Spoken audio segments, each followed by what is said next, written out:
Chapter 2974.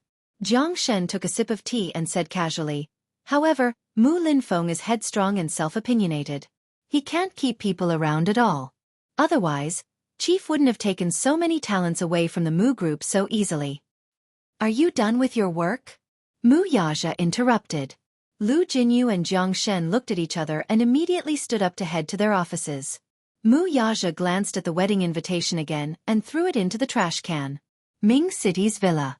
Meng Qingxue was sitting on the sofa with a wedding invitation in her hand.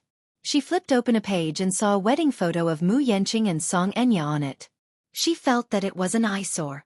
Mu Yanqing and Song Enya's wedding was imminent. She had questioned Mu Yanqing more than once, not understanding why he wanted to marry Song Enya. However, Mu Yanqing smiled and said, "Enya, don't worry. This time I won't let you down." "Then how do you explain this wedding invitation?" Mu Yanqing only said, "You'll understand when the time comes." Meng Qingxue was baffled by his words, but she still chose to believe him without hesitation. She hoped that he would not disappoint her this time. It was not that she was too blind, but she had seen every change in Mu Yanqing. Ever since they returned to the capital from Yen City, Mu Yanqing had spent almost every night with her. He said that he would arrange for her to stay in a villa to recuperate. So he arranged a private villa for her to recuperate. He also assigned 5 servants and a nanny to take care of her daily needs. Meng Qingxue followed his instructions and focused on recuperating. She was well taken care of. In the past 2 months, she had unknowingly gained 5 kilograms of weight. It was rare for her to gain weight. No matter how much she ate, it was difficult for her to gain half a kilogram of weight. It was clear how well she was taken care of. Not only that, he was afraid that she would be lonely. Occasionally, when he was free, he would bring her around the park, the lakeside, and even drove her to interesting places for a road trip. Perhaps it was because he had almost lost her, but compared to his past indifference toward her, Mu Yanqing cherished her even more now. It turned out that the feeling of being cherished was so blissful. Meng Qingxue originally told herself that if she loved him, half of his love was enough. She shouldn't love him too deeply. She shouldn't love him more than he did. Otherwise, she would be the one suffering. However, being wrapped in such tenderness, she seemed to have fallen into it once again. Mu Yanqing would accompany her to every prenatal checkup without exception. That morning, Mu Yanqing specially applied for leave for the usual prenatal checkup. He did not attend the meeting in the morning and drove her to the hospital. Sitting in the car, Meng Qingxue said a little embarrassedly, "You always take time off to accompany me for prenatal checkups. Won't anyone criticize you?" Mu Yanchen replied, "I'll be worried if someone else comes with you." Meng Qingxue's heart warmed when she heard this. The corners of her lips curled up as fireworks seemed to explode in her heart. When they arrived at the hospital, Mu Yanqing helped her out of the car and into the gynecology department. After accompanying her through various checkups, he helped her to a chair and said to her, "I'll line up to get the report. Wait for me here." Okay. Mu Yanqing smiled and handed her the mineral water he had bought before turning to line up. Chapter 2975. Meng Qingxue sat quietly at the same spot and waited. She was bored, so she took out the half-finished cloth shoes from her bag. When she was pregnant, she had nothing to do at home, so she learned how to do handicrafts. From the child's knitted shirt to the cloth shoes, she thought that the clothes she knitted would look better on the child, so she wanted to do everything herself. Anyway, she had nothing to do. She was usually busy with these handicrafts, so she enjoyed it. Halfway through her knitting, she suddenly heard a woman gritting her teeth behind her. "Meng Qingxue?" Meng Qingxue turned her head when she heard someone calling her name, only to meet Song Enya's gaze by chance. As the saying goes, enemies meet on a narrow road. This was probably it. Meng Qingxue did not expect that Song Enya would come to the same hospital as her for a prenatal checkup on this day. However, unlike her, Song Enya was accompanied by Jiang Qiming. Jiang Qiming also went to line up to receive the report, leaving Song Enya sitting on the stool and waiting. Song Enya was furious when she saw her. She did not even need to think about who was accompanying this woman for a prenatal checkup. When she thought of how Mu Yanqing was accompanying and taking good care of her, what about herself? She could only let Jiang Qiming accompany her for a prenatal checkup. She was alone, and her heart was filled with hatred. She stood up at once and walked up to Meng Qingxue. Her vicious gaze landed on her slightly bulging belly and she narrowed her eyes. It was said that this woman was also 5 months pregnant. Ever since Meng Qingxue returned to the capital, she had thought of ways to look for her. The hateful thing was that Mu Yanqing had protected her very well. No matter how much she asked, she could not find out where she had gone. She only knew that Mu Yanqing had been accompanying her and taking care of her. He was with her every night. Just this matter alone was enough to make her feel especially unbalanced in her heart. On what basis? She was his fiancée. Even if there were no feelings, she was pregnant with his flesh and blood. As a father, shouldn't he ask about her and show some concern? Song Enya felt bitter in her heart. When Meng Qingxue saw her, her heart skipped a beat, and a contemptuous expression appeared on her face. So it's you. She smiled arrogantly and coldly. Are you here for a prenatal checkup too?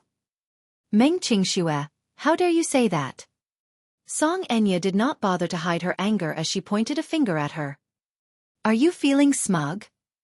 You feel a sense of accomplishment for interfering in someone else's marriage, don't you? Meng Qingxue was stunned. Song Enya's loud voice attracted the attention of the people around her. The people who came here were all pregnant women who came for a prenatal checkup. As soon as they heard this sentence, everyone's curiosity was suddenly gathered. Everyone looked in their direction, only to see 2 people, one standing and one sitting, angrily confronting each other. Meng Qingxue sneered. I don't know what you're talking about. You don't know what I'm talking about. Song Enya paused. Has Mu Yanqing been with you for the past 2 months? Meng Qingxue retorted, what does that have to do with you? I'm his wife. What do you think it has to do with me? Chapter 2976. When the crowd heard this, they immediately understood what was going on. It turned out that this indignant woman was the first wife, and this pitiful and innocent woman sitting in the seat was the mistress. How long has it been since I last saw my husband? When I was pregnant, as my husband, he didn't stay by my side to take care of me. Instead, he stayed by his mistress' side day and night, taking care of her and loving her. What am I to him? Meng Qingxue was startled. She looked around and saw that the people around her were looking at her, pointing at her and gossiping about her. Tisk, TSK, TSK. Mistresses nowadays are really too arrogant. This first wife is really pitiful. She's pregnant, but he's not by her side to take care of her. Is the mistress pregnant too? Look at her. If she's not pregnant, why would she be here? She's probably here for a prenatal checkup. Looking at her belly, she should be 5 months pregnant. The mistress and the first wife are both pregnant. How rare! How much of a scumbag is this man? He actually made his wife and mistress pregnant at the same time. It's too disgusting. She bit her lower lip hard and glared at the Missy furiously. This woman was really vicious. She actually wanted to use public opinion to criticize and suppress her. Song Enya continued, you guys don't know, right? My husband and I are getting married next month, but this woman is obviously trying to disgust me. I don't know what method she used to keep my husband by her side. She must have whispered something into my husband's ear. It's been 2 months. My husband has never asked me a single question, nor has he ever come to see me or the child. I really don't know what to do. At the end of her sentence, her eyes turned red. She covered her face with her hands and let out a sad sob. When everyone heard this, they were filled with righteous indignation and started insulting her. This woman is really shameless. Why is a mistress so disgusting? I think she's quite pretty. She can have any man she wants. Why does she have to cling on to someone else? Maybe this man is rich. Isn't this the way of the world now? Any man with a little money is easy to become arrogant. He doesn't fall at home, but outside, he's arrogant. Just like the emperors of ancient times. A mistress is despicable, and a husband is even more despicable. It's better not to marry such a man. Song Enya wiped her tears and said, there's nothing we can do even if we regret it. We already have a child. We can't let the child be born without a father, right? Yeah, that's a problem. Some of the older people couldn't stand it. They pointed at Meng Qingxue and said, if you have a conscience, don't cling on to someone else's husband. As for the child in your belly, hurry up and abort it. What's hers is hers. Even if you snatch it away, Can you still have a clear conscience? Exactly. She was a good girl. Why did she interfere in someone else's marriage? You will suffer retribution for doing this. Meng Qingxue suddenly raised her head and said in a deep voice, I'm not a mistress. Song Enya glared at her. What did you say? I said. Meng Qingxue suddenly stood up and stood face to face with her. I'm not a mistress. You are. When everyone heard this, they were shocked again. This situation could not help but become a little chaotic. Some people could not understand what was going on. Chapter 2977. Meng Qingxue sneered and looked straight at Song Enya as she said word by word, Song Enya, you're the third party who came between Yenqing and me. What did you say? Isn't that so? Meng Qingxue said coldly. I was the one who got together with Yenqing in the beginning. What about you? Yes. I admit that you're going to marry him, but don't think that I don't know what tricks you used. Song Enya's face turned pale as she said, Don't spout nonsense. Who are you calling a third party?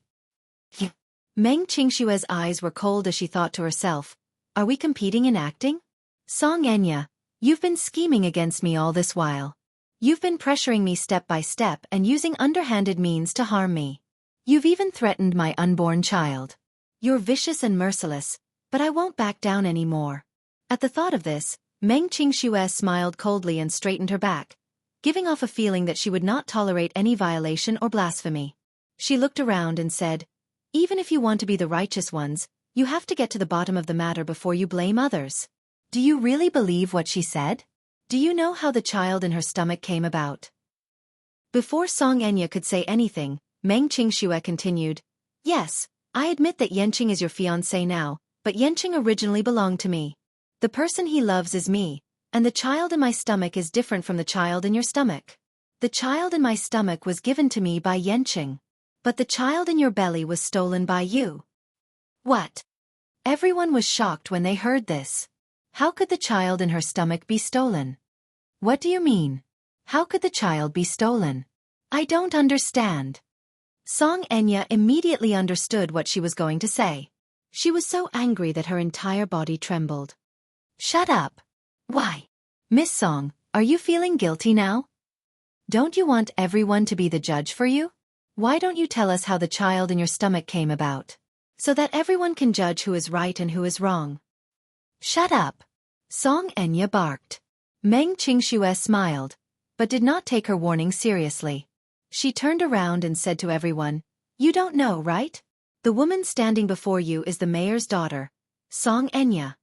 Song Enya? Ah. I read in the newspapers that our mayor, Song Zhenghua, has a total of 3 children. The second daughter is called Song Enya. I heard that she came from a prestigious school and is highly educated. She also has outstanding looks. So it's the mayor's daughter.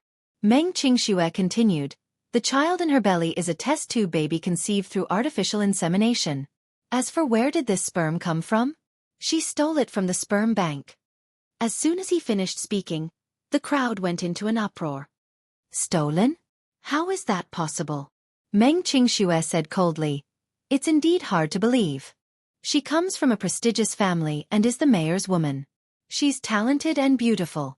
Why would she do such a despicable thing?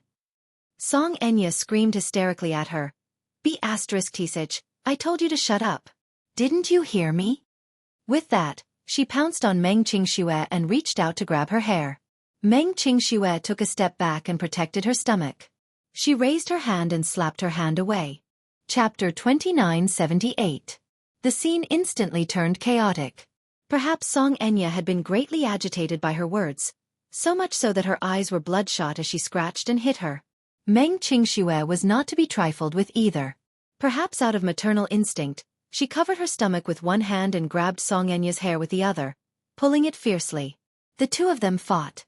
The surrounding passers-by watched in fear, but most of them were just there to watch the show. Many of them were pregnant. Seeing such a scene, who would dare to come forward to mediate? Jiang Qiming returned with the report and saw that there was a fight in the seats. When she took a closer look, she saw that one of them was Song Enya. She was so frightened that she threw the report in her hand and rushed forward. Stop fighting! Stop fighting! Jiang Qiming finally separated the two of them. She pulled Song Enya aside and asked anxiously, "Is anything wrong?" "Mom, don't stop me. I want to teach this little B**tch a lesson."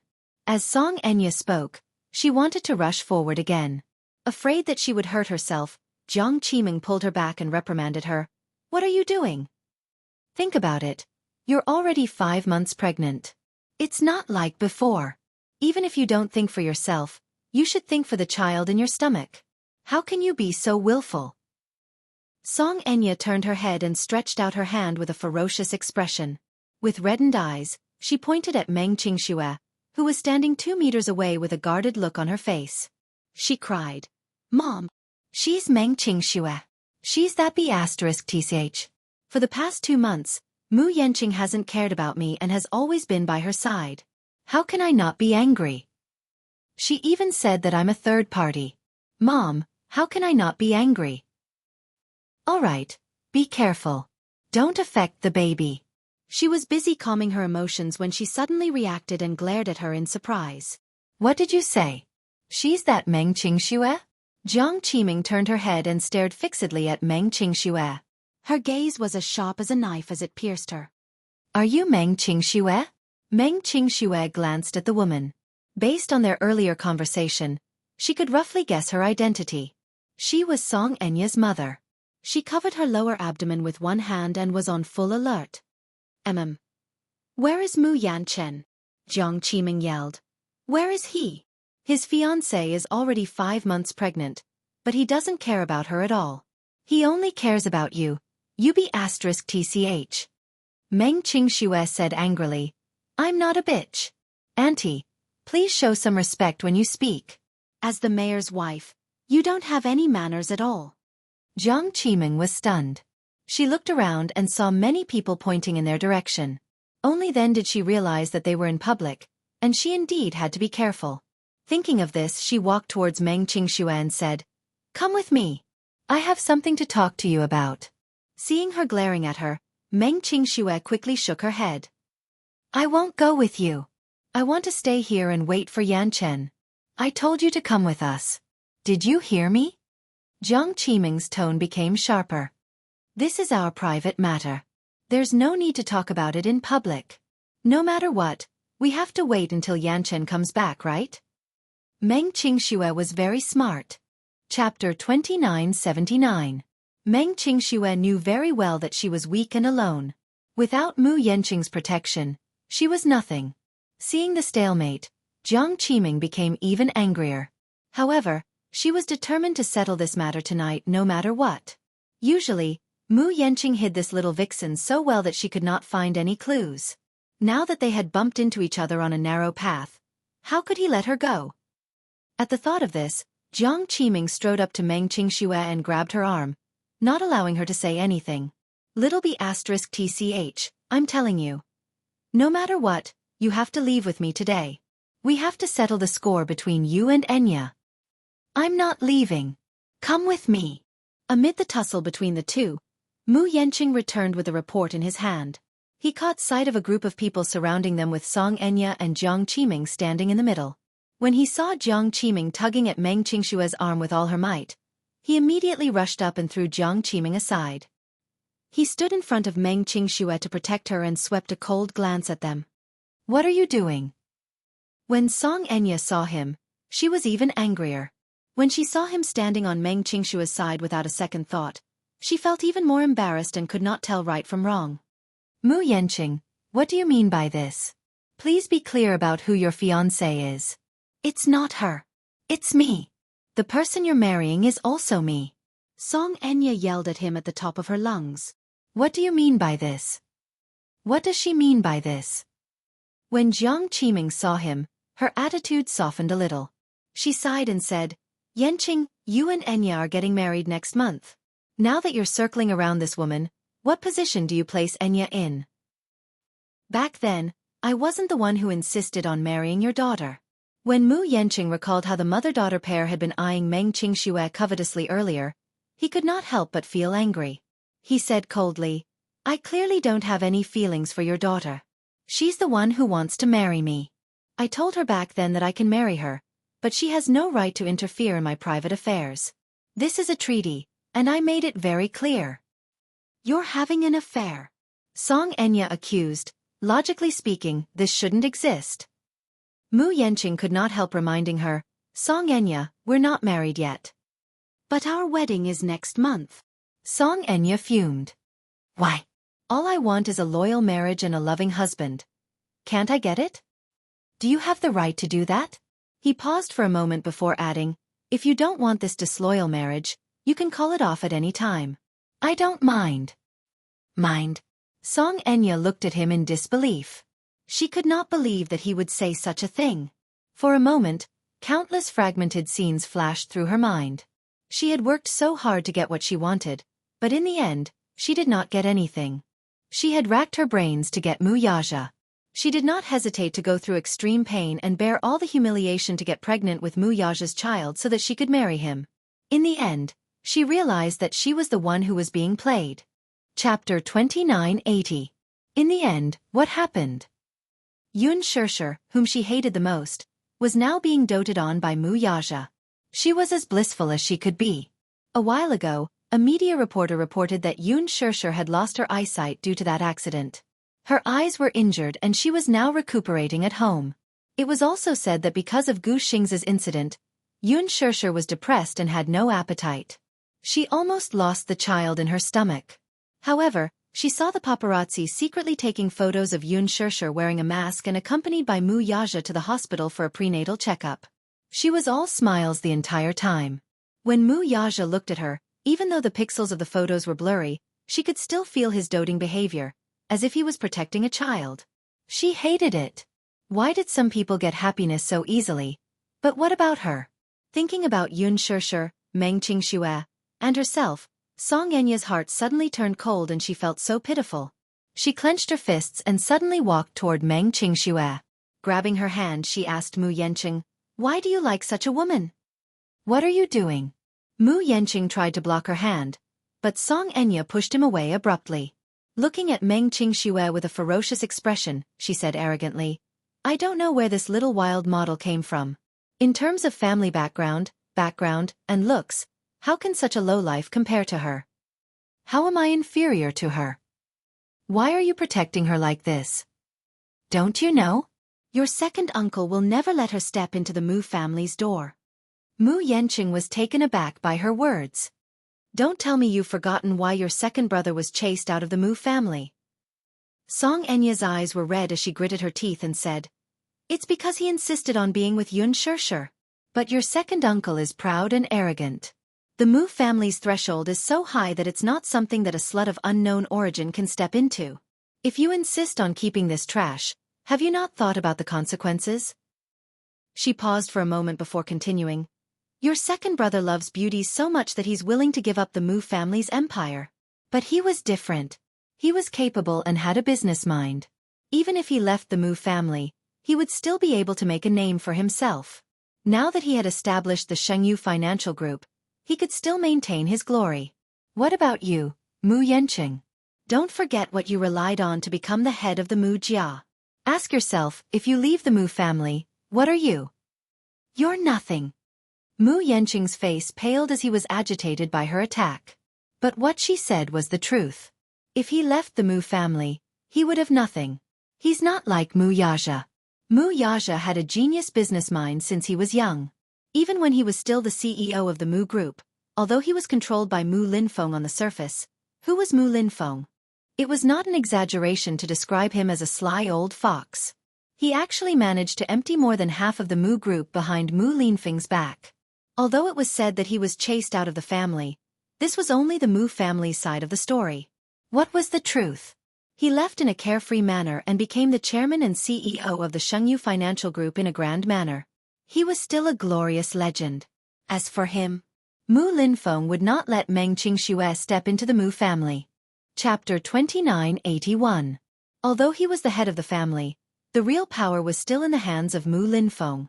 What Mu Linfeng wanted was only a puppet and a facade. His current extravagant lifestyle was being held down humbly by the Mu family. If he left the Mu family, he would really have nothing. Don't you want to think about it properly? Song Enya pointed at Meng Qingxue and questioned him. For such a woman, Is it really worth it to follow Mu Yaja's example and give up the position of the Mu family head?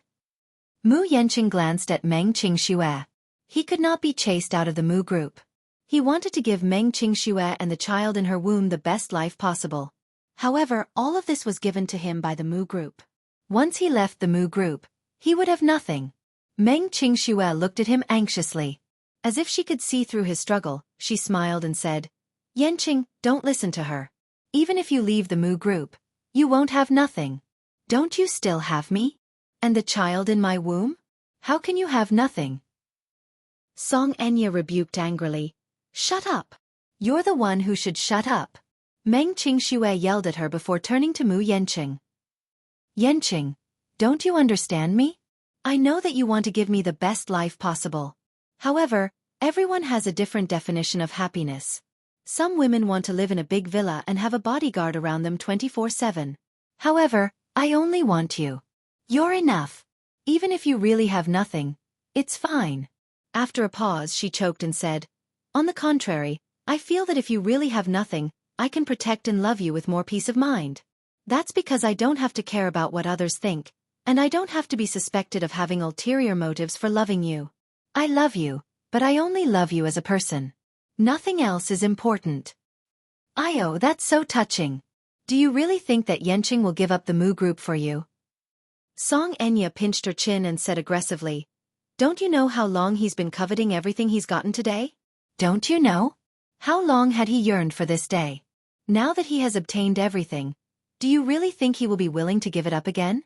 What a joke. You.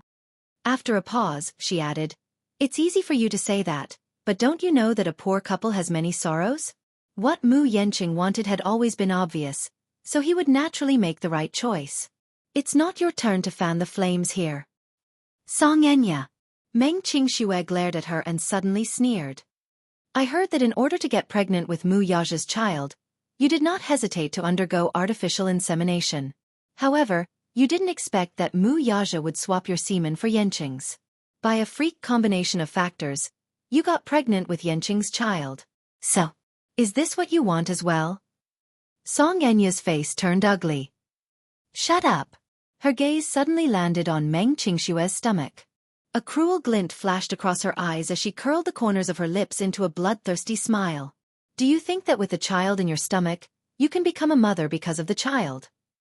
You're delusional. I'd like to see how you're going to strut around in front of me if you don't have this child. As she said that, she suddenly stretched out her hand and grabbed at her stomach. No. Chapter 2982. Meng Qingxue was so frightened that her face turned pale. She hurriedly retreated, but Song Enya pounced on her like a madwoman and wrestled with her again. She wanted to destroy this child. When that time came, let's see how a fallen woman like Meng Qingxue could stir up trouble. Mu Yanqing finally reacted. Without thinking, he rushed over and separated the two people who were wrestling. He stood in front of Meng Qingxue and pointed at Song Enya. He said sternly, Song Enya, are you a shrew? I've already warned you time and time again that you shouldn't pester me endlessly without knowing what's right or wrong. Otherwise, don't blame me for being rude. Shrew? Are you calling me a shrew? Song Enya widened her eyes in shock. She could not believe that he would say that about her. Shrew. No one had ever described her like that since she was a child.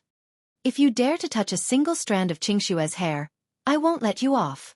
Mu Yanqing's next words thoroughly infuriated Song Enya. She nodded. Her eyes were sharp as she said in a trembling voice, All right. Mu Yanqing, you're amazing. You're really amazing. I'd like to see what you can do to me if I get rid of this B** starred in this woman's stomach. With that, she rushed hysterically toward Meng Qingxue and pushed Mu Yanqing with all her might. Her eyes were bloodshot. Seeing that Meng Qingxue was about to be pushed to the ground, Mu Yanqing was concerned about the child in her stomach. Without thinking too much, he supported Meng Qingxue and pulled her into his arms. With his other hand, he pushed Song Enya protectively. Song Enya put all her strength into her hand, so when Mu Yanqing pushed her, she could not maintain her balance at all and her body leaned back. Mu Yanqing only heard Jiang Qiming scream. The next second, he heard the sound of something falling heavily to the ground.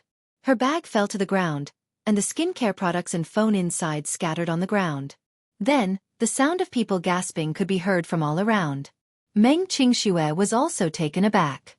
Mu Yanqing hugged her and followed her line of sight, only to be horrified to see Song Enya lying on the ground. Her contorted features showed how much pain she was in. Jiang Qiming immediately ran over and helped her up. Concerned, she asked, "Are you all right?" Song Enya's face was ghastly pale as beads of cold sweat broke out on her forehead. Jiang Qiming flew into a rage out of humiliation. Pointing at Mu Yanqing, she yelled, "Mu Yanqing, are you crazy? Enya is also pregnant with your child. What do you mean by this?" "You, Mom!" Beside her, Song Enya's feeble voice interrupted her helplessly. She clutched Jiang Qiming's sleeve tightly as she sobbed weakly. "Mom! It hurts!" Someone screamed. "It's bleeding!" Jiang Qiming looked at her legs in shock, only to see 2 streams of viscous liquid flowing down her inner thighs slowly. "Enya! Why are you bleeding?"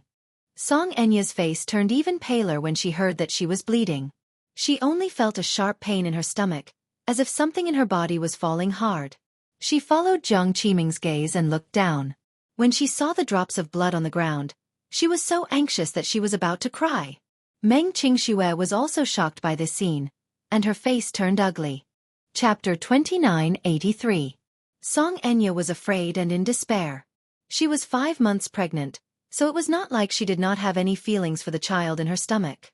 Furthermore, this was her last bargaining chip and bet. If she lost it, she would not know what to do. "Mu Yanqing, why are you so heartless?" Jiang Qiming questioned. The people around them immediately said, "Hurry and send her to the emergency room." "Yes." The nurse rushed over when she heard the news and pushed Song Enya to the emergency room. Meng Qingxue's breathing quickened. She grabbed Mu Yanqing's sleeve and asked worriedly, "Will something happen to Song Enya?" "I don't know." Mu Yanqing did not know how to reply to her, because even his mind was in a mess. Meng Qingxue asked cautiously, "What if the child in her stomach can't be saved? Will you be sad?" "No." Mu Yanqing sneered. "That child shouldn't exist. It's her own fault and she deserves it. I didn't want to push her. It's her. I'm afraid that she'll hurt you." As he spoke, his breathing suddenly quickened. Mu Yanqing looked down at his hands. It was these hands that had pushed Song Enya away earlier. If the child really could not be saved, it must be because of him. "But I didn't push her on purpose." He didn't do it on purpose. He didn't want to hurt her. Meng Qingxue's heart ached. She hugged him tightly and said sadly, "Yanqing, don't think about it. I know, I saw it. You didn't want to hurt her. You were trying to protect me. Don't blame yourself." Mu Yanqing hugged her and closed his eyes weakly. Outside the operating theater, Jiang Qiming had been sitting for a long time. When Mu Yanqing and Meng Qingxue walked over, she looked up and saw them. She stood up agitatedly and pounced on Meng Qingxue. "It's all your fault. It's all your fault, you little b***tch. The doctor said that the child might not be saved. If it weren't for you, if it weren't for you." As she spoke, she was about to slap Meng Qingxue. Mu Yanqing shielded Meng Qingxue with his body and pushed Jiang Qiming away. "Auntie, calm down. Please conduct yourself with dignity." Jiang Qiming's eyes were bloodshot. "Mu Yanqing, are you still going to protect her? If the child doesn't survive, it has nothing to do with her." Mu Yanqing said agitatedly, "I'm responsible for this. I'll take responsibility for my own actions. If you have any dissatisfaction, just come at me." Jiang Qiming nodded and said in a trembling voice, "Okay. You're a man. You're a responsible man. Why are you Going's mother? What if she has lost her child?" "What?" she questioned him as she punched his chest. Just then, the door suddenly opened. Jiang Qiming turned around anxiously and saw the doctor walking out. She immediately went up to him and asked worriedly, "Doctor, how is my daughter?" "Madam, please calm down a little. Please calm down. I'm really sorry that the child couldn't be saved." "I'm sorry." Jiang Qiming's eyes widened when she heard this. She fell to the ground weakly and could not get up no matter how the nurse tried to help her. Soon, the operating table was pushed out. Song Enya had just finished a curettage. As she was 5 months pregnant, The anesthesia from last night's curettage had slowly worn off. She endured the pain as her face was covered in cold sweat. Chapter 2984. Jiang Qiming's heart ached as she rushed forward. She held onto the bed and looked at her. How do you feel? Does it hurt a lot? Where's the baby? Song Enya asked in a trembling voice. Is the baby still here? As she spoke, she raised her heavy hand to touch her stomach, only to feel a flat area. Her tears fell uncontrollably. When Meng Qingxue heard this, her face froze for a moment. She felt the man's back stiffen and her heart plummet. In the ward, Song Enya had fallen asleep after being injected with a sedative. Mu Yanqing sat outside the door while Meng Qingxue sat beside him, never leaving his side. He originally wanted to send her home first, but Meng Qingxue said that no matter what, she wanted to be with him and not go anywhere. Mu Yanqing could not do anything about it, so he let her be. When Mu Shumin received the news, he rushed to the hospital. When he reached the door of the ward, he saw Mu Yanqing and Meng Qingxue sitting together with him. He frowned slightly, walked over, and glanced at them coldly. Mu Yanqing did not notice her. His head was lowered, and he seemed to be thinking about something. He did not hear Mu Shumin's footsteps coming over. It was Meng Qingxue who reacted and nudged him gently. He looked up and was surprised to see Mu Shumin. Why are you here? Don't ask me first. As Mu Shumin said this, he glanced at Meng Qingxue from the corner of his eye, seemingly hinting at something. Shouldn't you explain who this is? Auntie, I'll tell you about her later. As Mu Yanqing said this, he stood up and said to Mu Shumin, Song Enya had a miscarriage. A miscarriage? Yes. The child is gone. When Mu Shumin heard this news, his expression changed. Looking at the guilty look on his face, he seemed to have guessed something and asked tentatively, Song Enya's child is gone. Is it related to you? Mu Yanqing took a deep breath. I accidentally pushed her and she fell to the ground. The child was lost. Mu Shumin was furious and questioned him. Why were you so careless when you knew that she was pregnant? I didn't do it on purpose. She seemed to have gone crazy and pounced on Qingxue. I saw that she was like a shrew, so without thinking, I wanted to push her away. In the end, I didn't control of my strength. In the end, it's all because of this woman, right? Yes. You. Meng Qingxue. Mu Yanqing said unhappily, Don't spout nonsense. Mu Shumin interrupted him again and warned coldly, Don't forget how you became the head of the family. Mu Yanqing fell silent and his face turned ashen. Don't tell me you want to imitate your second brother and have a second Yun Shirshir. Then, learn from him and hand over the position of the family head to someone else. Chapter 2985. Auntie. If it's an unnecessary explanation, I don't want to hear it. Mu Shumin was obviously infuriated by him. When she received a call saying that something had happened to Song Enya, she immediately rushed to the hospital. On the way there, she found out that it was this troublesome nephew of hers who had caused Song Enya's miscarriage. She was even more baffled. Why did such a thing happen all of a sudden? Back then, Mu Yanqing had promised her that in order to become the head of the Mu family, he had analyzed the pros and cons clearly. Mu Shumin had also made a pact with him. This concubine could be married into the family, but he had to mediate the relationship between the concubine and the main wife. But he, on the other hand, had caused such a foul atmosphere. Once she arrived at the hospital and saw Meng Qingxue, she roughly figured out what was going on from the beginning to the end. Mu Shumin was afraid that if Mu Yanqing were to emulate Mu Yaja and choose a woman over the family, then all her efforts would go down the drain. Yanqing, I'll say the ugly things first. Meng Qingxue can be a concubine, but if she breaks the rules of the Mu group, you know what I'm capable of. Don't blame me for not warning you earlier. Mu Shumin's words were harsher. Mu Yanqing glanced at Meng Qingxue and then at Mu Shumin before slowly nodding his head. Only then was Mu Shumin satisfied and entered the ward. Meng Qingxue kept her head lowered and remained silent. Her mind kept replaying Mu Shumin's words. She had a feeling that this woman's methods were extremely ruthless. She could not help but worry. It was not easy for her to win Mu Yanqing's heart. Would he waver again because of Mu Shumin's words? Mu Shumin walked into the ward, straightened her face, and walked to the bed with a worried look. Is that lass Enya all right? When Jiang Qiming saw her, she finally had a place to vent her grievances, so she cried and complained to her. She recounted everything that had happened. Jiang Qiming cried and complained, "Our Enya is from a prestigious family after all. Is it wrong for Yenqing to marry our Enya? But he's great. Enya hasn't married into the family yet, and he already can't wait to get a mistress. It's not that the Songs don't know the rules of the Mu group, but a concubine should at least wait until Enya is married, right? She hasn't married into the family yet, aunts, and she's already here. What will happen after she's married? Then wouldn't little 4 and little 5 have to stand in a row? Mu Shumin, you're right. Is there any reason?" On the surface, Mu Shumin remained calm and expressed her understanding, but in her heart, she thought to herself, this Mu Yenqing marrying Enya might not be aggrieved, but he won't get anything out of it either.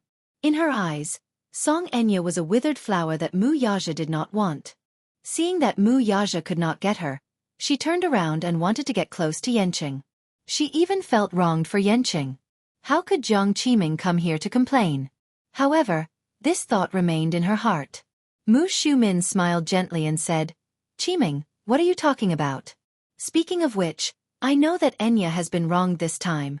If the child is gone, then so be it. Even if it's gone, there'll be plenty of time in the future after she marries into the family. She'll still have children." Chapter 2986. Now that the child is gone, is this marriage still valid? Of course, it's still valid. Mu Shumin exchanged pleasantries, but she was gnashing her teeth in anger. This Jiang Qiming actually knew how to negotiate with her. This woman had it all planned out. Wasn't she just worried that Mu Yenqing would go back on his word and refuse to marry her after losing the child? Mu Shumin was furious, but she could not make things too awkward in public. Moreover, on the way here, Mu Linfeng called and asked her to calm the emotions of Jiang Qiming and Song Enya. She did not understand why she always had to clean up such messes. When Jiang Qiming heard Mu Shumin's words, the uneasiness in her heart dissipated slightly. She was worried that Mu Yenqing would have a reason to call off this marriage if Song Enya's child was gone. However, the news had already been released and the invitations had been sent out. If they were to announce halfway through that the marriage was not going to happen, wouldn't it be a huge embarrassment for the Song family? She did not know how to explain this matter to Song Zhenghua. If he found out that the child was gone, wouldn't he blame her for not taking good care of his daughter? She would not be able to clear her name even if she jumped into the Yellow River. Mu Shumin sat in the ward for a while. After a while, she made a call and took the initiative to summon the hospital's director over, instructing him to take good care of Song Enya. This hospital was also one of the Mu Group's businesses, so the hospital naturally obeyed her instructions. After giving her instructions, Mu Shumin left the ward. Mu Yenqing and Meng Qingxue were still sitting at the door. Before she left, she glanced at Mu Yenqing and then at Meng Qingxue and said indifferently, "I think you're out of your mind. You caused such a thing for a little b*tch. I'll give you time to weigh the pros and cons in your heart. Yenqing, the Mu Group doesn't need you. However, you're nothing without the Mu Group. You'd better cut ties with this little b*tch as soon as possible." With that, Mu Shumin left without looking back. Meng Qingxue felt that all of these words were extremely harsh to her ears. This Mu Shumin was really too arrogant. What right did she have to insult her like this? Meng Qingxue looked at Mu Yenqing aggrievedly, only to see him sitting there with a pale face. His eyes were dark and gloomy, as if he was contemplating something or hesitating about something. She couldn't help but feel uneasy. She opened her mouth to speak, but before she could do so, Mu Yenqing suddenly stood up with a livid expression and left in a hurry. Meng Qingxue couldn't care about anything else. She quickly stood up and chased after him. "Yenqing! Yenqing!" Mu Yenqing walked to the entrance of the hospital without a word. When he raised his head and saw the glaring sunlight, an inexplicable sense of humiliation rose in his heart. He suddenly clenched his fist and smashed it hard on the stone pillar at the entrance. His tightly clenched fist was instantly drenched in blood. Meng Qingxue chased after him. When she saw him repeatedly smashing his fist on the stone pillar, she rushed up in horror and hugged his arm. "Yenqing, what are you doing?" Mu Yenqing flung her hand away and walked to the side angrily with a sharp gaze. He hated himself for not fighting for it. When Mu Yaja was still the CEO of the Mu Group, He was high and mighty and dazzling. Everyone was respectful and obedient to him without hesitation. What about him? Chapter 2987. On the surface, Mu Linfeng seemed to think highly of him, but in reality, he was just like a regent in ancient times. On the other hand, he was like a puppet emperor. On the surface, he could summon the wind and summon the rain, but he had no real power at all. Unfortunately, he could not leave the Mu group. Mu Yanqing felt extremely vexed. In particular, Mu Shumin's reprimand earlier made him feel even worse. He was increasingly aware that he was being used. Ever since he took over, the Mu Group's economy had been constantly declining. If it were not for the support of the Mu Group's biggest industry, the medical industry, they would have been burdened with tens of billions of debt long ago. Mu Linfeng was mentally and physically exhausted because of the financial group's affairs. But when he wanted to intervene in the Mu Group's affairs, Mu Linfeng did not let him. He could only sit in the luxurious office that symbolized the highest authority, but he was essentially reduced to a vassal. It was not that he was not resigned, but there was nothing he could do. Even he himself felt that he was too useless. He felt that he did not have any dignity to speak of. Especially in front of Meng Qingxue, Mu Shumin ridiculed and mocked him, which made him feel even worse. Meng Qingxue walked to his side. When she touched his hand, Mu Yanqing sensitively let go of her hand and turned his face away. She was shocked. "Yanqing, what's wrong?" "Nothing. Just now." She mustered up her courage and said, "Don't take what your aunt said to heart." He turned around and questioned her instead. "How can I not take her words to heart? She meant that I'm a good-for-nothing and a puppet. If I don't obediently follow the family's arrangements, she's implying that I'll be expelled from the Mu family." After a pause, he laughed coldly. "What does this mean?" "This means that I'll have nothing." "Didn't I say that you won't have nothing?" Meng Qingxue said anxiously. "Don't you still have me? You. Do you understand what kind of situation it will be to be expelled from the Mu family?" Mu Yanqing moved closer to her and enunciated each word clearly. "Qingxue, have you ever thought about how it feels to fall from a high place to the bottom of a valley?" Meng Qingxue looked at him in a daze and shook her head. "That's because you've never stood at the top. That's why you can say certain things so casually." Mu Yanqing paused for a moment before continuing. "Falling from such a high place is more than just smashing one's bones into pieces. Everyone will laugh at you, ridicule you, and belittle you." Meng Qingxue was stunned, but she heard him say helplessly, "I'm the CEO of Mu Group now. Yes, I don't care about such a status, but once I'm expelled from the Mu family, I'll have nothing." What did this mean?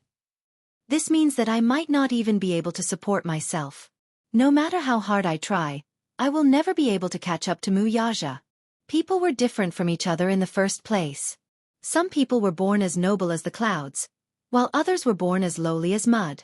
In the past, I was suppressed by him. Now, even if he has left the Mu family, he is still suppressing me. His eyes were filled with immense pain. Meng Qingxue felt as if a knife was being twisted in her heart. She could deeply understand his pain. "I can accompany you. No matter what, I'll be by your side." "Let me think about it," Mu Yanqing said. Chapter 2988. "I'm sorry, Qingxue. Let me be alone." With that, he walked away. Meng Qingxue stood there alone for a long time. After a while, a few bodyguards walked over and said to her, "Miss Meng, President Mu wants us to send you back." "I?" The corners of her lips twitched violently, and then she smiled bitterly. "Am I being sent to the cold palace?" At the Gu residence, Chu Ho had been in a coma for 2 months. He had woken up a few times in the middle, but then he fell asleep again and never woke up again. Xiao Bao didn't know that his mother, whom he missed dearly, was locked up in the Gu residence to recuperate. Uncle Fu coaxed him that he had found his mother, but he was disobedient, so his mother didn't want to see him. When he became obedient, his mother would come and find him. Uncle Fu could be said to be very experienced. These words were tried and true for children. With this trick, Uncle Fu had Xiao Bao under his thumb. Xiao Bao promised repeatedly that he would be obedient and wait for Chu Ho to come and find him. Gu Jinglian had used some unknown method to register him and put him under the Gu household register.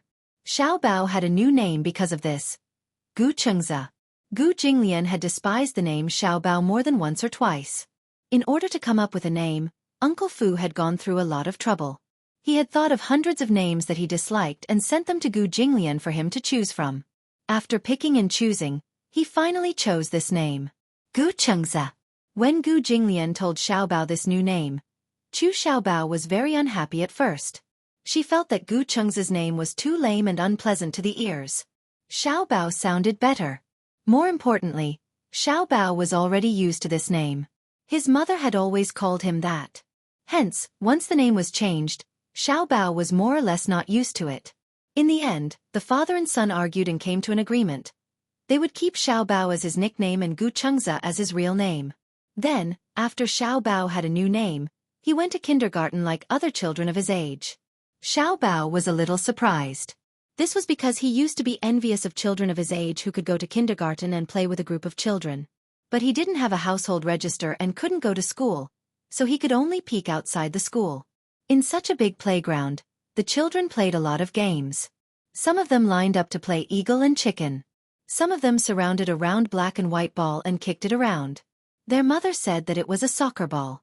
He wanted to play, but there was no one to play with him. This time he could go to kindergarten. Little Treasure was extremely excited. However, on the first day of kindergarten, Xiaobao scared the little guys in the kindergarten. That morning, the teacher brought Xiaobao to the podium, followed by 2 fully armed bodyguards. They were all in black suits and wore sunglasses. Their expressions were cold, and their eyes were icy cold. They really scared the children in the class. When he came back, Xiaobao complained to Uncle Fu. Because of this, none of the children in the class were willing to play with him. That was because the 2 bodyguards that followed him around the clock were too terrifying. Xiaobao felt extremely wronged and could only sit alone in his seat. Uncle Fu didn't know whether to laugh or cry when he heard that. He felt sorry and helpless. Chapter 2989. But there was nothing he could do about it. Over the years, the Gu family had made many enemies in the underworld. Their enemies were from both the underworld and the underworld. Furthermore, Xiaobao was the only son of the old master. He might even be the future successor of the Gu family. He had to be more or less tolerant. Otherwise, if anything were to happen to little young master, Gu Jinglian would be heartbroken if he were to die just like that after finally having a child of his own. Although Gu Jinglian didn't seem to care about Xiaobao on the surface, he was just a little arrogant and a little unreasonable. But what about deep down? The baby was very precious. Xiaobao had been in the Gu family for so many days and could be said to be able to call the wind and summon the rain. He could get whatever he wanted. Uncle Fu was still worried. What if Xiaobao was spoiled by old master this time? What should they do? However, Xiaobao was still in awe of Gu Jinglian. This little guy was very mischievous and wasn't afraid of anything except Gu Jinglian. Perhaps it was because Gu Jinglian had never been nice to him and always had a very cold expression on his face.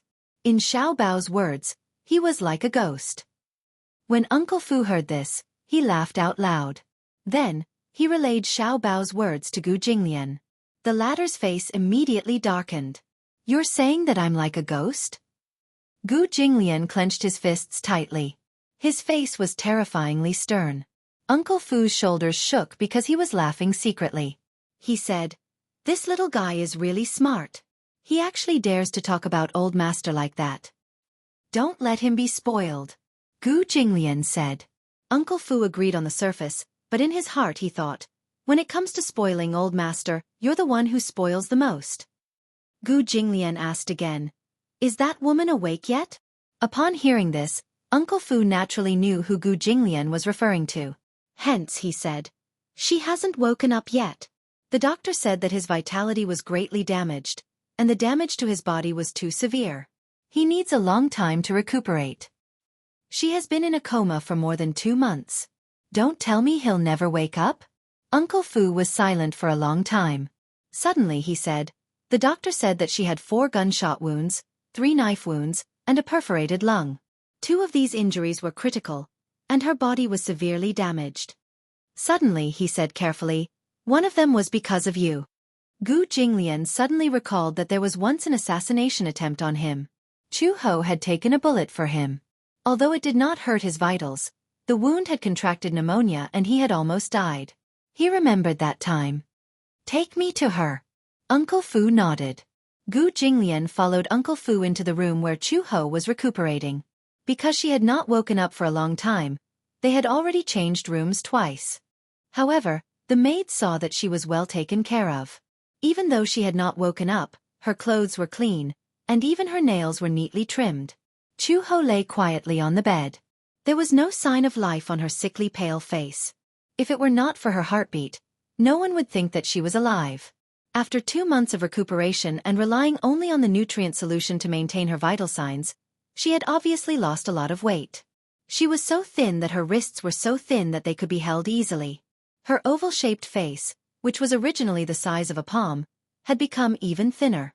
With her black hair as a backdrop, her face looked even paler. Gu Jinglian walked to the bedside and stopped. He looked at her silently and frowned slightly. Why are you so thin? Chapter 2990. Uncle Fu explained, Old Master, she hasn't eaten for more than 2 months. She has been relying on the nutrient solution to sustain herself. Gu Jinglian's expression changed slightly. I know. Suddenly he asked seriously, will she wake up? Of course she will. Oh, Gu Jinglian replied and smirked. I thought she was in a vegetative state. Uncle Fu broke out in a cold sweat. He had thought that Gu Jinglian had said that he wanted to see her because he was concerned about her. Who would have thought that this cold and heartless old master was here to see if she was dead? He didn't know whether to laugh or cry at this. As he thought of this, Uncle Fu asked carefully, if she wakes up, what does old master plan to do with her? If she wasn't Cheng's biological mother, she wouldn't have survived until now. Gu Jinglian paused. When he thought of Gu Chengze, his expression changed. In fact, if Chu Ho wasn't Xiaobao's mother, if he didn't have scruples about killing this woman, Chu Xiaobao would definitely be heartbroken. Moreover, a child at such a young age would definitely not be able to accept such a fact. If his personality changed drastically, the situation would be difficult to deal with.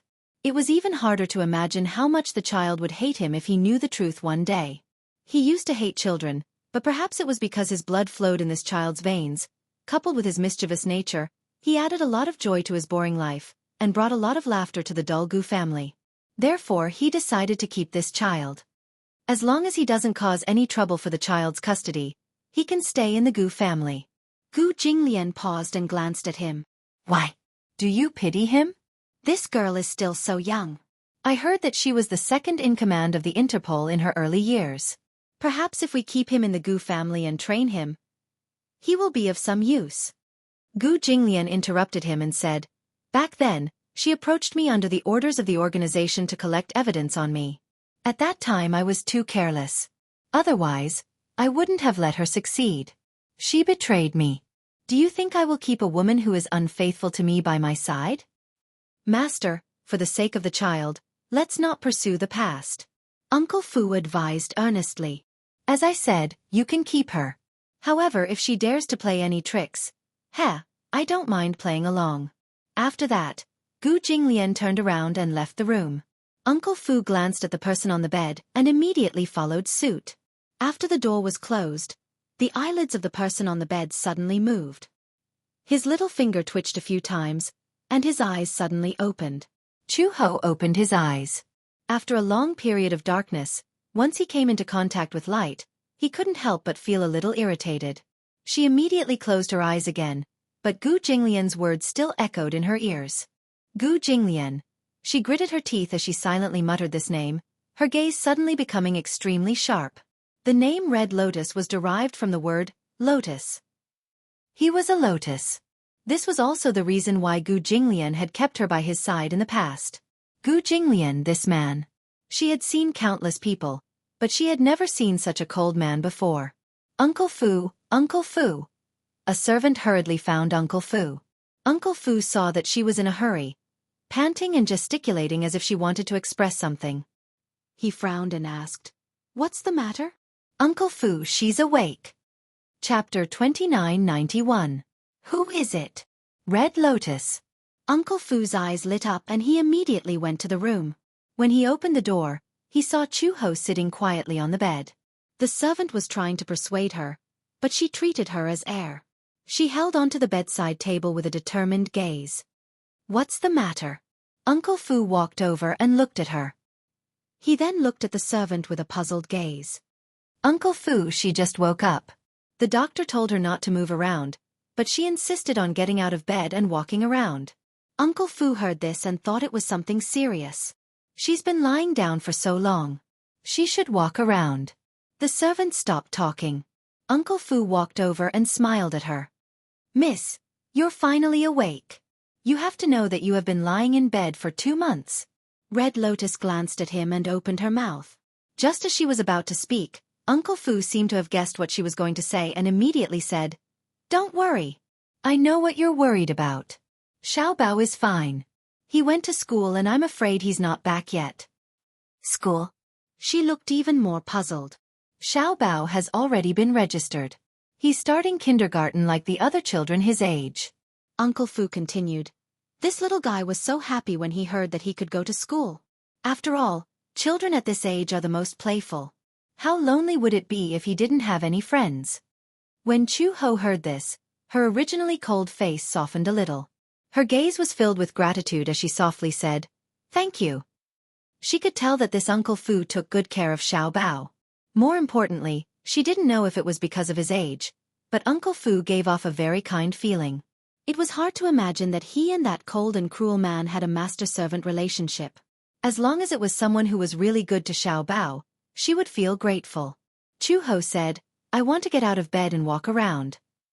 Because she had been lying down for so long and had not moved for such a long time, the function of her limbs had obviously deteriorated. She knew very well that she needed to undergo rehabilitation immediately. When Uncle Fu heard this, he immediately said, Don't be in a hurry to get out of bed and walk around. You've just woken up, and your body hasn't adapted yet. Besides, you haven't eaten for more than 2 months. Why don't you eat something first? Otherwise, if you insist on getting out of bed, I'm afraid you'll have low blood sugar. Chu Ho smiled gratefully. Only then did Uncle Fu smile with satisfaction. He turned his head and ordered, Tell the kitchen to prepare some porridge and side dishes. All right. 10 minutes later, the servant brought in millet porridge and some delicious side dishes. Fearing that her stomach couldn't take it, she didn't eat anything for the time being. Instead, she prepared coarse grain porridge. Chu Ho was touched by Uncle Fu's attentiveness. Whether a person truly cared about someone could be seen from the details. Chu Ho picked up the chopsticks with trembling hands and clenched them tightly. He began to eat slowly. Uncle Fu looked at her and felt pity for her. He didn't know why, but this woman used to be enemies with the Gu family. But he didn't know why. Was it because she was Xiao Bao's mother, and because he loved her, he wanted to treat her well? Or was it because his heart ached for her? How could a woman get hurt in order to survive in this world? Especially when he saw her trying hard to hold the chopsticks and slowly swallow. This feeling of heartache became even more obvious. Is it hot? Chu Ho shook her head slowly. Uncle Fu smiled and sat by the bed. He chatted with her about Xiao Bao's recent situation. Chapter 2992. As long as it was about Xiao Bao, even if it was an interesting anecdote that happened while eating or sleeping, she didn't want to miss it. After she finished eating and put down her chopsticks, Chu Ho looked at him. She suddenly frowned and said, Uncle Fu, if I recover, can I take Xiao Bao away from here? Uncle Fu heard this and was stunned for a long time. He asked her back, Isn't it good to let Xiao Bao stay in the Gu family? Chu Ho's knuckles couldn't help but clench. She bit her lip and took a deep breath. If it's that man, I don't want to. Uncle Fu didn't understand. Why? Because he's a Gu Jinglian. If she let Xiao Bao stay in the Gu family, she was worried that when Xiao Bao grew up, he would also become such a cold man. Uncle Fu heard this and said tactfully, Chu Ho, you seem to have some misunderstanding about our old master. Misunderstanding? What misunderstanding? Old master is actually not that scary. Uncle Fu smiled and said, Old master is actually a very gentle person. Suddenly, there was a knock on the door. Uncle Fu frowned and walked to the door. A subordinate dressed in black stood at the door, his face covered in cold sweat. Uncle Fu, what do we do? Something happened. What happened? Uncle Fu said impatiently. Spit it out. Is Dr. Cheng here? Dr. Cheng was the Gu family's private doctor. Uncle Fu raised his eyebrows and asked curiously, Why are you looking for Dr. Cheng? He accidentally spilled Old Master's tea and Old Master broke his leg. He wants Dr. Cheng to hurry over and take a look. Uncle Fu was speechless. This was indeed Old Master's style. But wasn't this a little too fast? He had just finished speaking. Old Master, oh Old Master, why are you so worrisome? How was he supposed to smooth things over? He turned his head around awkwardly, only to see Chu Ho looking at him silently.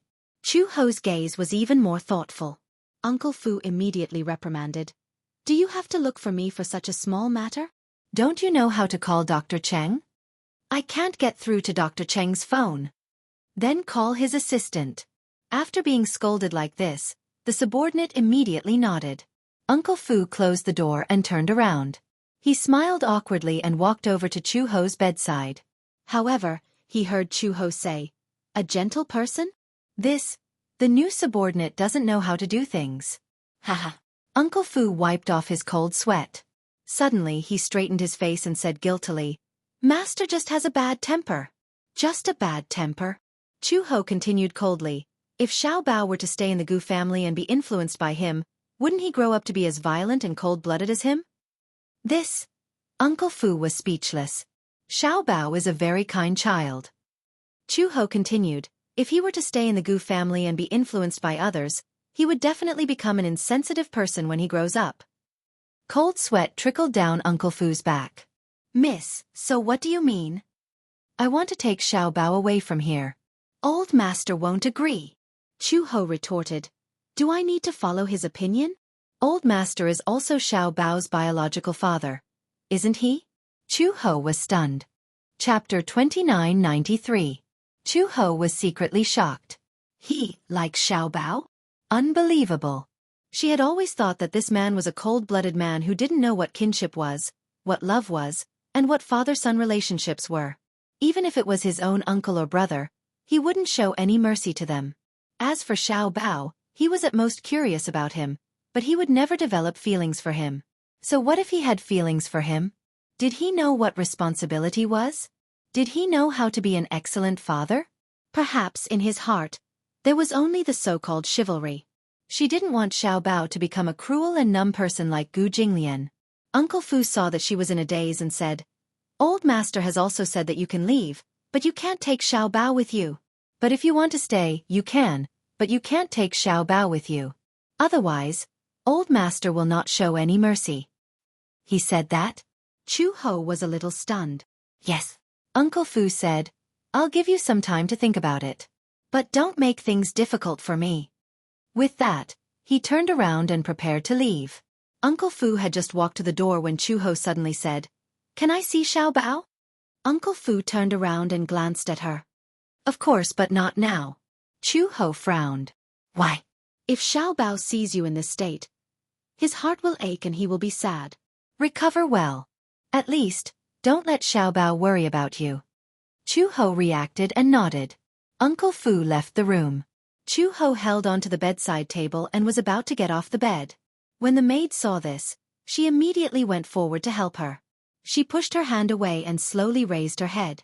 Expressionlessly she said, I can do it myself. But the servant was quite worried about her. You've been lying down for so long, your legs must be very weak. If I don't support you a little, I'm afraid you'll fall, right?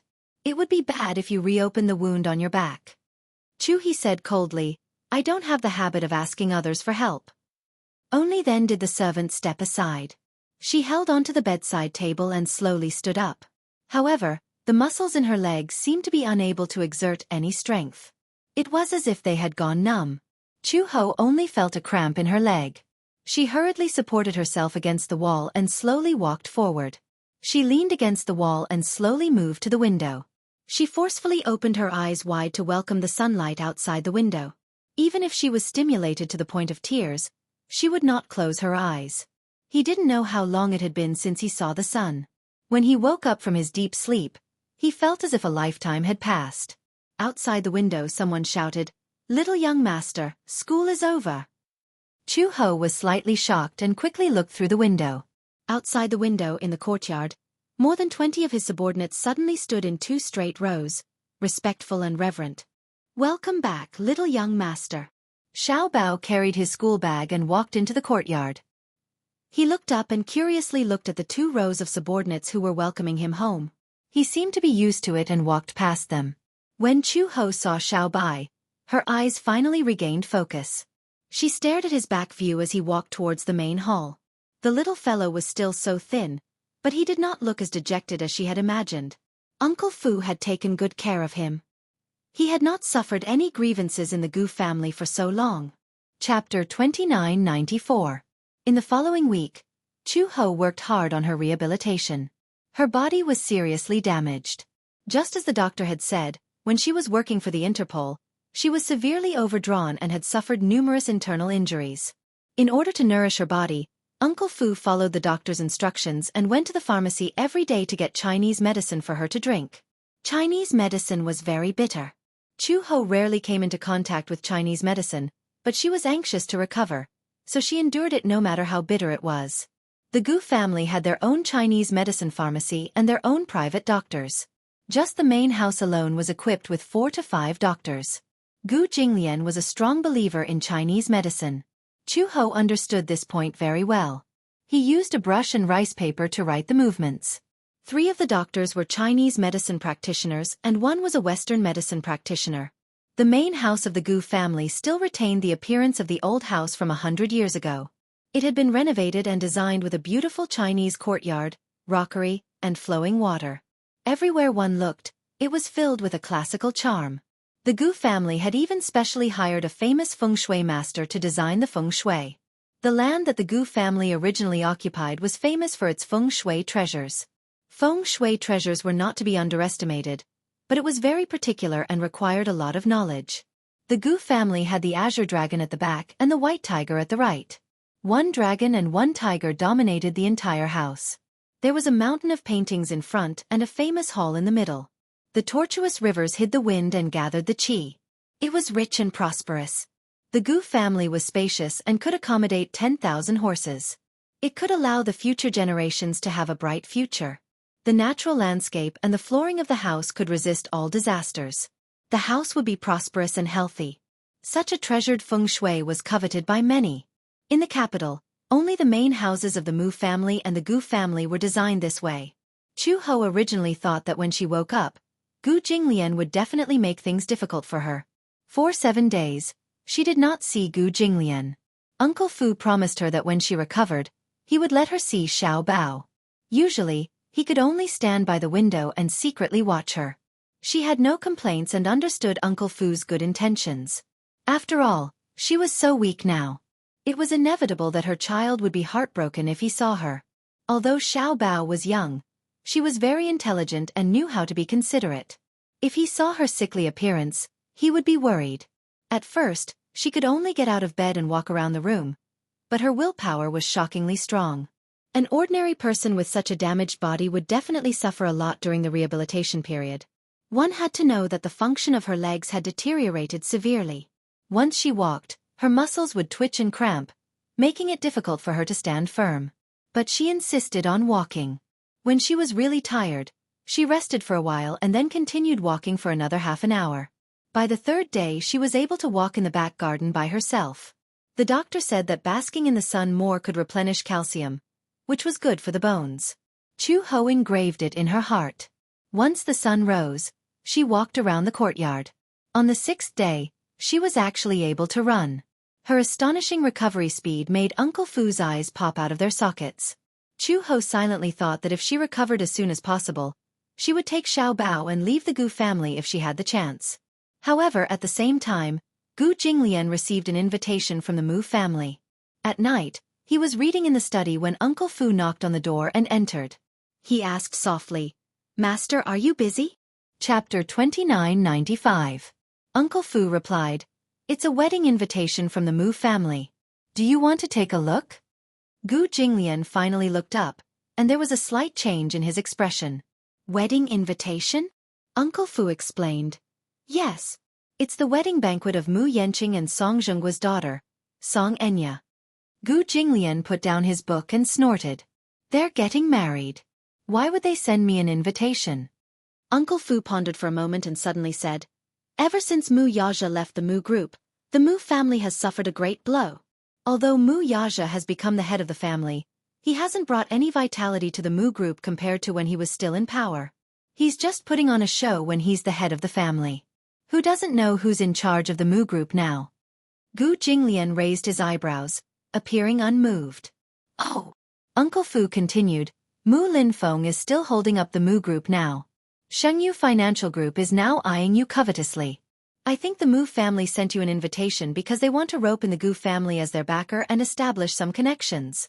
I'm afraid this wedding invitation has the meaning of an olive branch. Gu Jinglian said coldly, You don't have to show it to me. He might not be willing to accompany Mu Linfeng, that old fellow, even if he wanted to get close to him. The Mus and the Gus were not sworn enemies, but they had never been on good terms. There was no need for him to join in the fun. Uncle Fu nodded. Just as he was about to close the door, Xiao Bao's voice suddenly came from outside. Uncle Fu. He appeared out of nowhere and saw the red booklet in Uncle Fu's hand. He asked curiously, Uncle Fu, what's that in your hand? Uncle Fu smiled and immediately said, This is a wedding invitation. What? Is someone getting married? Chu Xiaobao immediately became excited. Back in Yen City, one of Chu Ho's colleagues had gotten married. She had also brought back such a wedding invitation and a box of wedding candies. She said that when people got married and had a good relationship with each other, they would send such wedding invitations and candies. If he went to the wedding banquet, he even received a red packet. Chu Xiaobao looked around him and asked curiously, Uncle Fu, don't you have wedding candies? Or did I tell you to hide it? Yes. I'll bring it to you later. Look at your greedy face. Uncle Fu, are you going to the wedding banquet? Then, is it convenient for you to wear me? How could Uncle Fu not know what he was thinking? He deliberately teased him. Do you want to go to the wedding banquet with me and then receive red packets? Chu Xiaobao was bashful for a moment. He nodded with a red face and emphasized, In the past, when Mom brought me to a wedding banquet, I always got a red packet. Uncle Fu couldn't help but laugh at once. After all, the child was still immature. He didn't know that if the Gu family wanted to go to the wedding banquet, they would have to send a 7-figure sum. The red packet that he would receive would at most be a 4-figure sum. No matter how he looked at it, it was a losing deal. When Gu Jinglian heard Xiao Bao's voice, he looked up and called out, Qingzi, come in. Xiao Bao didn't realize that Gu Jinglian was calling him. It was Uncle Fu who reminded him, Xiao Bao, he's calling you. Xiao Bao poked his little head in and saw Gu Jinglian looking at him and waving at him. Only then did he realize that Qingzi was calling him. He seemed to have not gotten used to this new name yet. He walked to Gu Jinglian's side. His little hand rested on the table as he looked at him eagerly. Gu Jinglian asked him, Do you want to go? Ha! Chapter 2996. Gu Jinglian raised his eyebrows. You want to go so badly? Not really. He fiddled with his fingers and stammered for a while. Suddenly, he showed a timid expression and said in a voice as soft as a mosquito, Yes. He lowered his head and fiddled with his fingers. From Gu Jinglian's angle, he could only see his drooping eyelashes and his chubby cheeks. His adorable expression softened his heart. Gu Jinglian hugged him in his arms and reached out to stroke his little head. He gave a rare smile and said, Okay, let's go together then. Then, Xiao Bao looked a little greedy. Will there be red packets? Gu Jinglian actually had the patience to answer his childish question seriously. Yes, and I think there will be a lot. Really? Xiao Bao asked excitedly. Can you give me all of it? Gu Jinglian said matter-of-factly. Of course. Wah! That's great. Xiao Bao was elated. In his heart, he was silently fantasizing about how many red packets he could receive. If there were a lot, he began to imagine how he would spend the money. If only there were 500 yuan. He was overjoyed at the thought of having 500 yuan. He had never seen so much money before. 500 yuan. Wow, he was rich. Fortunately, Gu Jinglian could not read minds. He only saw his elated expression and thought that he was looking forward to the banquet. He did not know that he was thinking about how to spend the 500 yuan. If Gu Jinglian knew what he was thinking, he would not know whether to laugh or cry. The Gu family had hundreds of millions of assets, mountains of gold, silver, and diamonds. This little guy was actually satisfied with just 500 yuan. However, Baby Chu was, after all, someone who had experienced the northwest wind. His concept of wealth was different from Gu Jinglian's, who was used to living a life of luxury since young. The banquet was held on the weekend at a 6-star hotel owned by Mu Group. That morning, Gu Jinglian woke up very early. Butler Fu ordered someone to push 2 rows of mobile clothes racks over. One row had large suits hanging on it, while the other row had smaller suits hanging on it.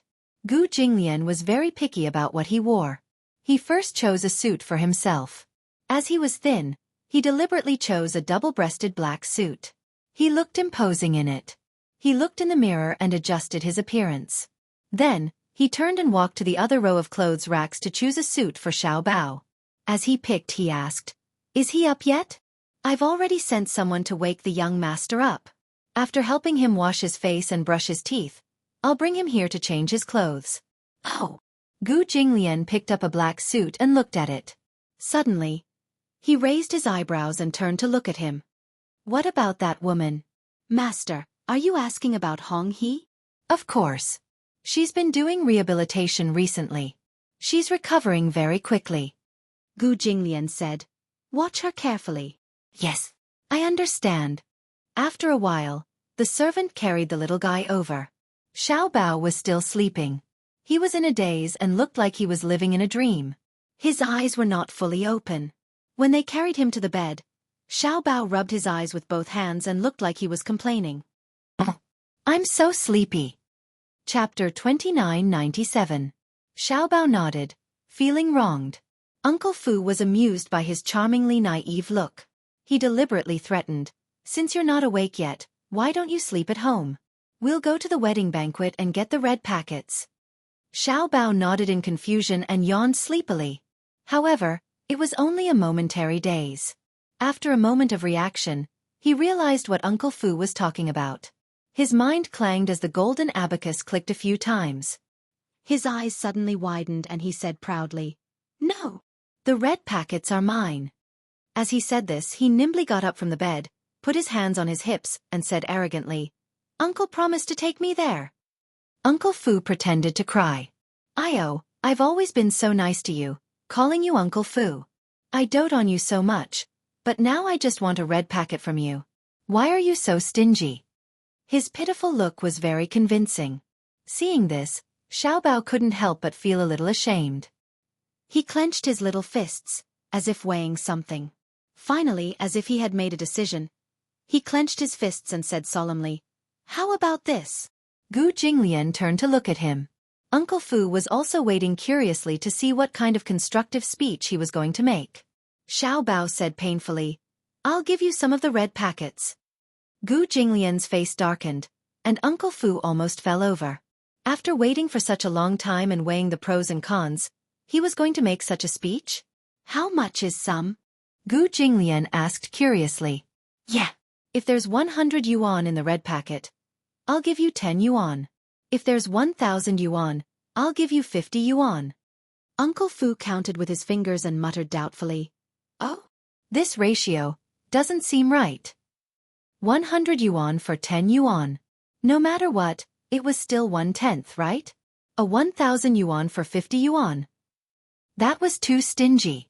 So 50 yuan was the maximum, right?" Fu Bo felt a sense of desolation.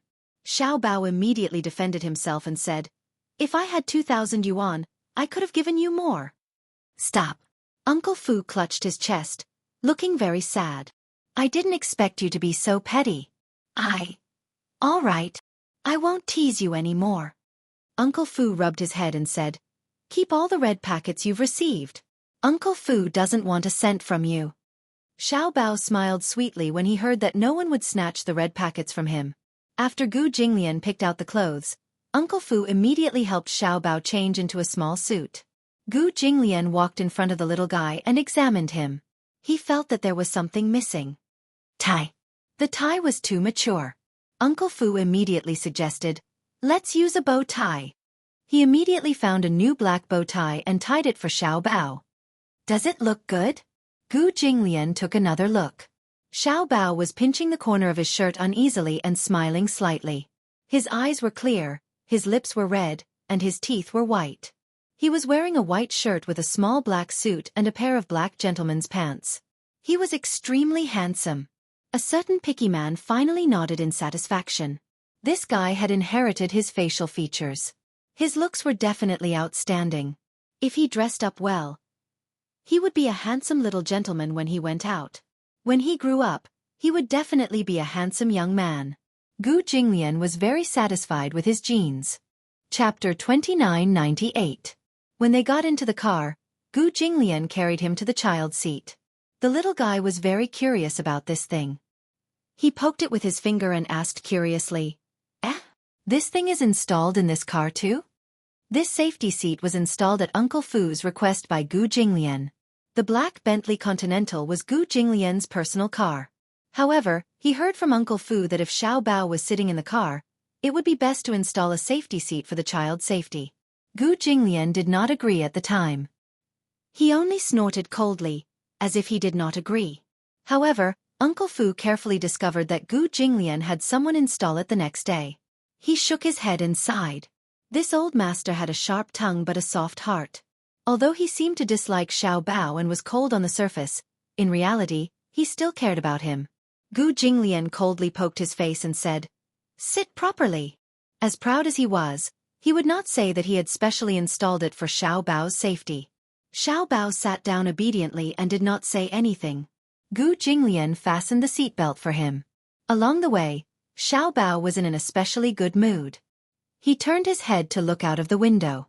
His good mood was as clear as the weather outside the window. His two short legs kicked Gu Jinglian in a moment of carelessness.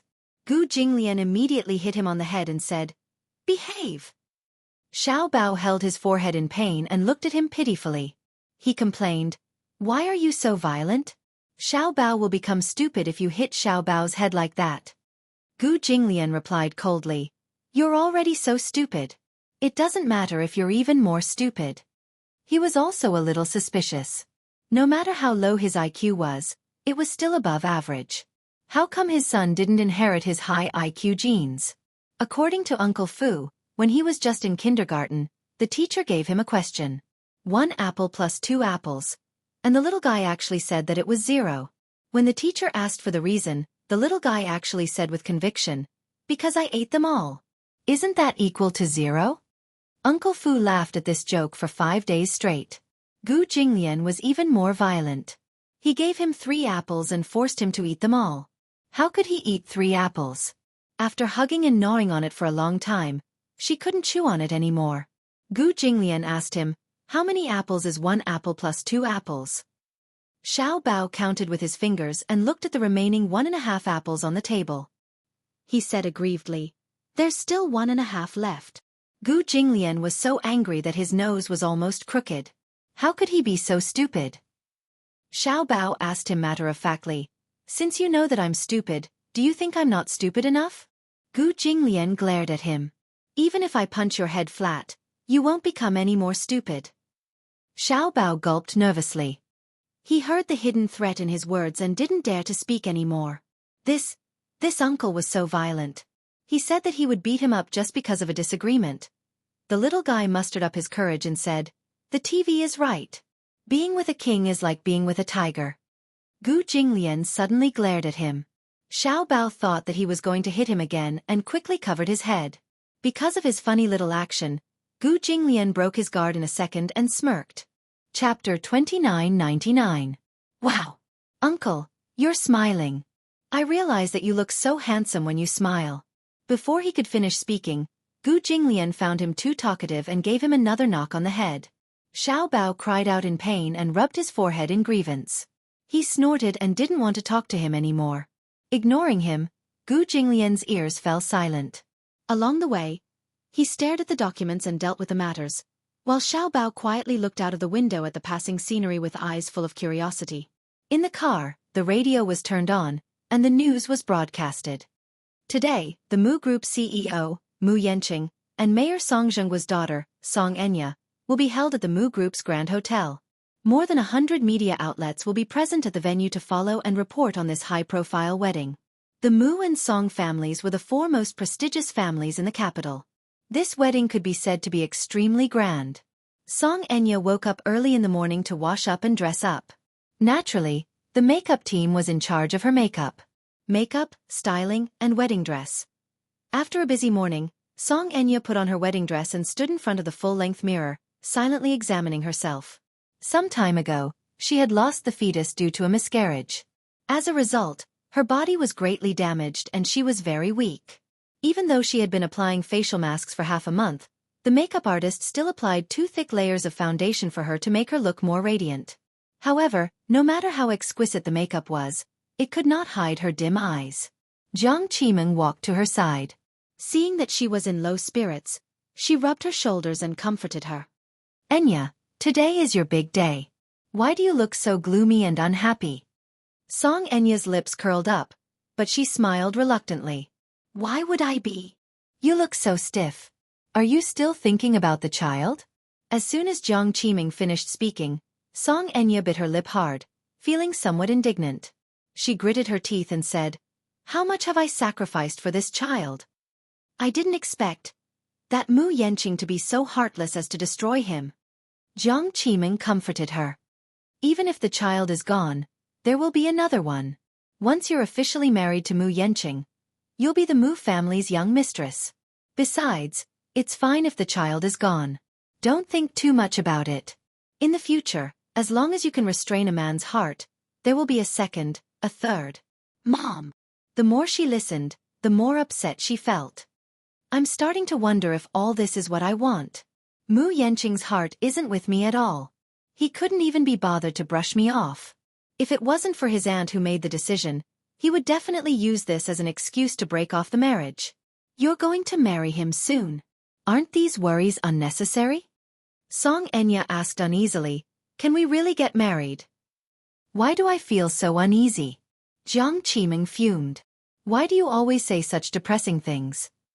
He was trying to destroy his own prestige. This marriage must happen. Otherwise, all the hard work you've put in all this time will go down the drain.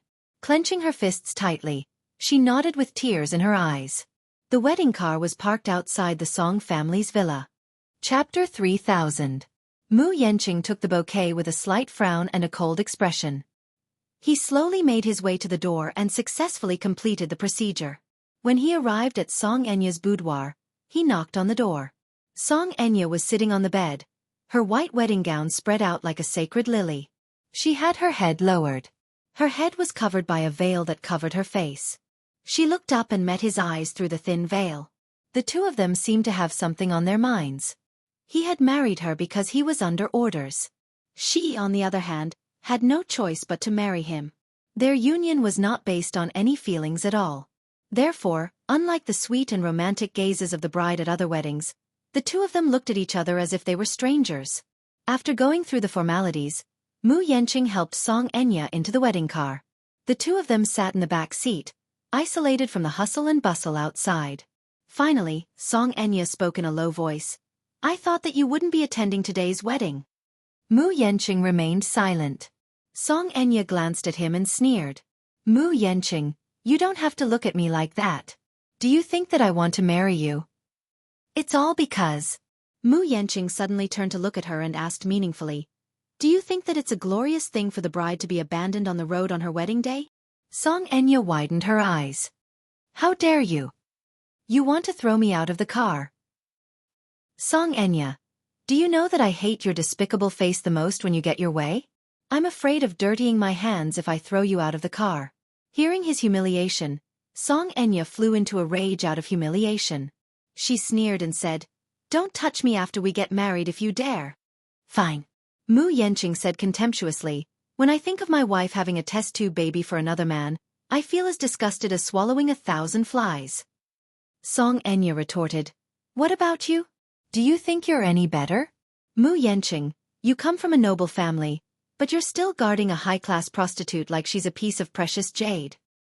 A prostitute? Mu Yanqing's gaze was dangerous. Why am I wrong? Isn't Meng Qingxue the same? Song Enya said in disgust, The entertainment industry is a big dye vat.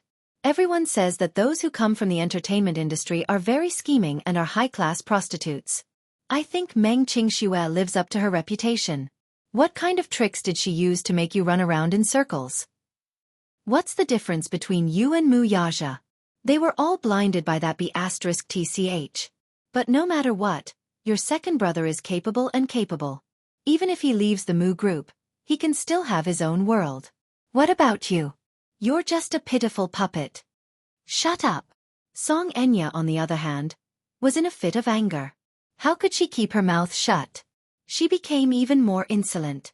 Mu Yanqing, you're a good-for-nothing. You still want to compete with Mu Yaja? Even if you spend your entire life, you won't be able to compare to a single finger of his.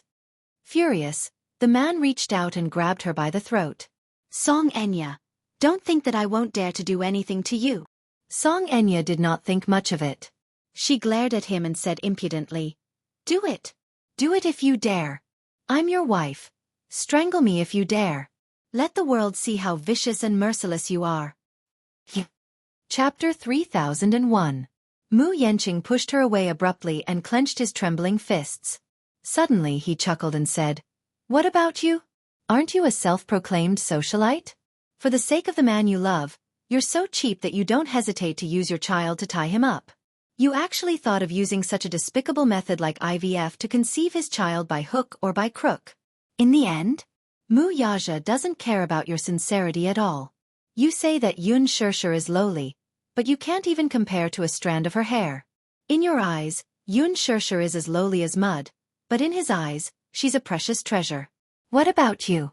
You're as lowly as dust, but you can't exchange it for a glance from him. Mu Yanqing.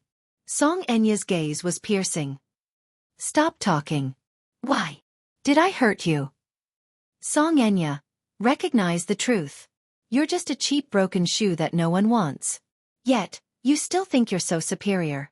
In fact, in the eyes of so many people, you're just a complete joke. Mu Yanqing's mouth was very venomous. Compared to Mu Yaja's refined and venomous tongue, his was one that did not choose his words carefully. Song Enya was beaten black and blue. She held back her tears, as if there was a fishbone in her throat that she could not swallow. Her lungs were filled with turbid air that she had nowhere to vent. Mu Yanqing could not be bothered to waste his breath on her. He only treated marrying her as a mission.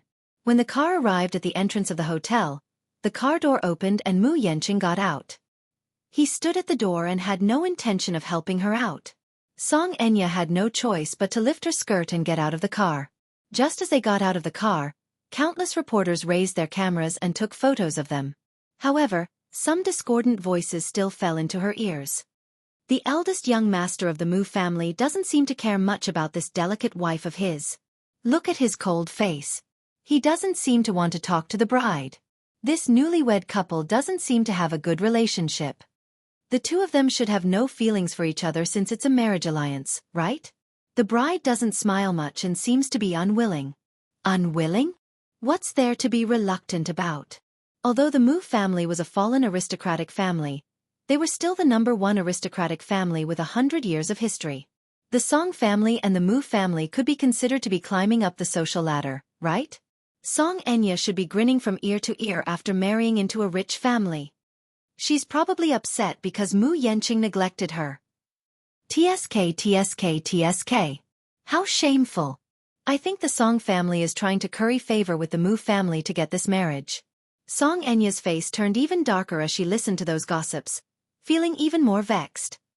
Chairman Mu, there are so many media personnel here. Give the bride some face and help her up. Mu Yanqing retorted coldly. She doesn't have legs, can't she walk? The bride's wedding dress is so long. It's inconvenient to wear high heels. Only then did Mu Yanqing walk over to her side and reach out his hand expressionlessly. Song Enya reached out and grabbed his arm, her whole body stiffening. The wedding was a purely Western-style wedding. The hotel was renovated in the style of a church. Before the ceremony, the couple had to stand at the entrance to welcome the guests. Mu Linfeng was already at the venue. When he saw Mu Yanqing and Song Enya, his face darkened when he saw their mutual disgust. Chapter 3002. Mu Yanqing furrowed his brows while Song Enya, who was beside him, looked extremely embarrassed. Mu Linfeng said, "Enya, today is your big day. After today, you'll be the young mistress of the Mu family.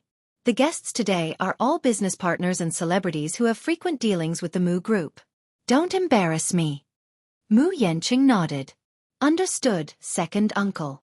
Song Enya nodded with a faint smile. The two of them stood at the entrance.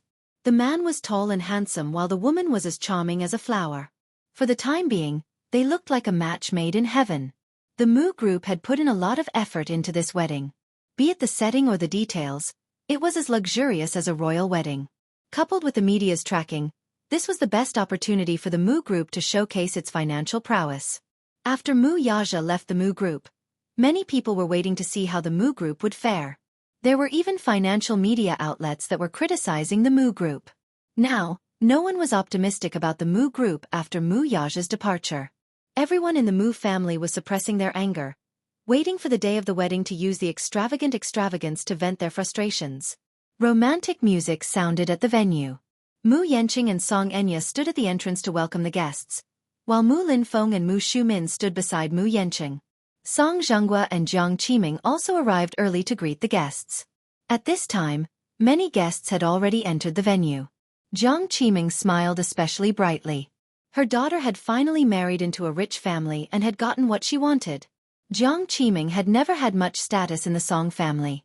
She could not compare to her elder sister, Jiang Yishan, for no other reason than that Jiang Yishan had married better than her. Although a beautiful woman had a short life, when she was still alive, she was definitely glorious with the title of the Mu family's young mistress. Just based on this, she was suppressed by Jiang Yishan. Things were different now though. Now that Song Enya had married into the Mu family, her status in the Song family would be extraordinary. Therefore, she was smiling from ear to ear and was extremely pleased with herself. Many rich ladies who usually competed with her entered the venue and held her hand to exchange greetings. "Qiming, your daughter is getting prettier by the day. The Mu family is a big family. Now that Enya has married into the Mu family, you'll be able to enjoy life in the future." Jiang Qiming did not like what she heard at all. What did he mean by, "I can enjoy life"? Were they here to make fun of her?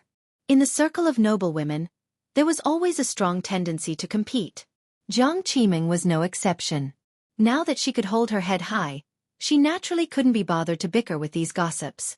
Song Enya had no choice but to force a smile on her face. Facing each guest, Mu Yanqing merely curled his lips into a faint smile. However, to outsiders, such behavior was more like the reserved, steady, and elegant behavior of a rich young master from a prestigious family. A subordinate walked up to Mu Linfeng and whispered, "Chairman Mu, the 5 safes used to store the gifts have been moved over." Because the guests at the wedding were either rich or respectable, the gifts were naturally very generous. The gifts were at least 100,000 yuan. For example, Gu Jinglian prepared a 1,000,000 yuan gift for the wedding. An ordinary bag would not be able to hold so many gifts. Therefore, 5 safety deposit boxes were needed. Mu Linfeng nodded and waved his hand. "Okay. Understood. You may leave." Chapter 3003. Gu Jinglian held Xiao Bao's hand as they got out of the car. The little guy raised his head and his eyes widened the moment he saw the magnificent reception entrance. "Oh my God! It's so beautiful!" Gu Jinglian held his little hand and tugged at his tie slightly.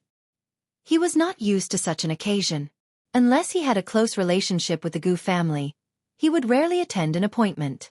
He knew very well that the Mu group had sent him an invitation because the Shengyu financial group had been aggressively attacking them and making enemies everywhere. Naturally, the Mu group was eager to rope in an ally. Gu Jinglian was the most ambitious target of the Mu group. The Gu family was powerful. If they joined forces to deal with the Shengyu financial group, they would definitely have a chance of winning. No matter how powerful Mu Yaja was, he would not be able to withstand the combined forces of the Gus and the Mus. When the time came, Mu Yaja would be besieged on all sides, and Mu Linfeng would be most happy to see that happen. Therefore, Gu Jinglian saw through Mu Linfeng's ambition from the beginning and remained indifferent. However, Xiao Bao looked interested, so Gu Jinglian went to the appointment. Xiao Bao was full of novelty. The wedding scene in front of him was very different from what he had imagined. His impression of weddings was still the wedding of the daughter of the deputy chief of the police station in Yanqing County. However, Mu Yenqing and Song Enya's wedding was decorated like a palatial wedding. It was grand and magnificent. He had only seen such a luxurious scene in movies. Xiao Bao said, "Oh my god! The bride and groom must be super rich." Gu Jinglian snorted disdainfully. In the past, the Mu family had Mu Yaja, so he did not make any comments. However, the current Mu group was just an empty shell of a wealthy family. He had seen the down-and-out aristocrats in England. Even if they were no longer rich, they still had to pay attention to appearances and ostentation. The current Mu group had a debt of billions. That old man, Mu Linfeng, was headstrong and self-opinionated. He was no longer in his glory. This wedding was more like a trade fair. Gu Jinglian held Xiao Bao's hand and walked to the door. The reporters immediately noticed him. Gu Jinglian stood in the crowd. He was 189 meters tall and had an intimidating aura. He was dressed in a suit and wore a pair of sunglasses. His ink-black hair made his eyebrows look even sharper. All of a sudden, the media surged towards him excitedly. This was a rare occasion for Gu Jinglian to appear in public. In the past, he had always deliberately avoided the media and the public. Everyone in the capital knew about the rumors about the Gu family. They all knew that the head of the Gu family was a young, handsome, and ruthless man, but no one knew his true colors. Therefore, when Gu Jinglian appeared in front of everyone, the media was in an uproar. The crowd surrounded them like a tide. When Xiao Bao saw this scene, he was really shocked. He thought that something had happened and instinctively hugged Gu Jinglian's thigh and the corner of his shirt. Gu Jinglian lowered his head to look at him, only to see him clinging to his side helplessly and hugging his thigh like a frightened little animal. An inexplicable feeling welled up in his heart. This feeling was too unfamiliar and difficult to describe with words. However, he actually liked this reaction of the little one. He bent down slightly and hugged Xiao Bao in his arms, hinting at him with his eyes. Chapter 3004. Mr. Gu does not accept any form of interview. Thank you for your cooperation. Don't get too close. Please keep a distance of 3 meters. When Xiao Bao saw the group of reporters shouting Gu Jinglian's name and looking menacing, he was so frightened that he asked Gu Jinglian, "Uncle, they seem to want to rush over and beat you up. Let's run." Beat him up? Gu Jinglian's face darkened. What exactly was stuffed in this little guy's head? Was it cotton? He wanted to cut it open to see clearly. This kid actually thought that this group of people rushed over to beat him up. Who was he?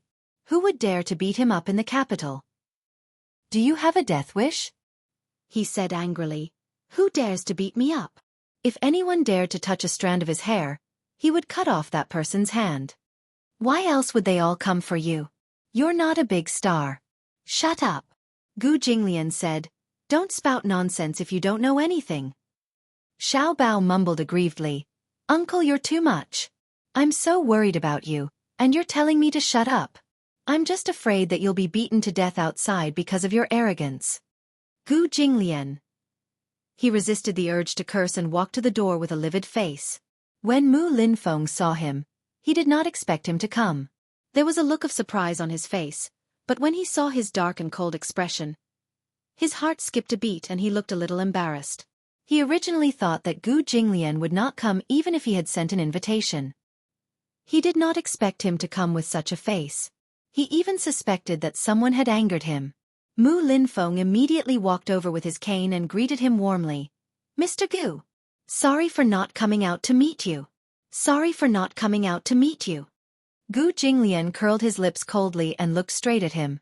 Obviously, he did not take his hospitality seriously. Xiao Bao looked around curiously, but his gaze landed on Song Enya. His heart seemed to be hit by something as his eyes stared blankly. Why did this woman feel so familiar? He seemed to have seen her somewhere before.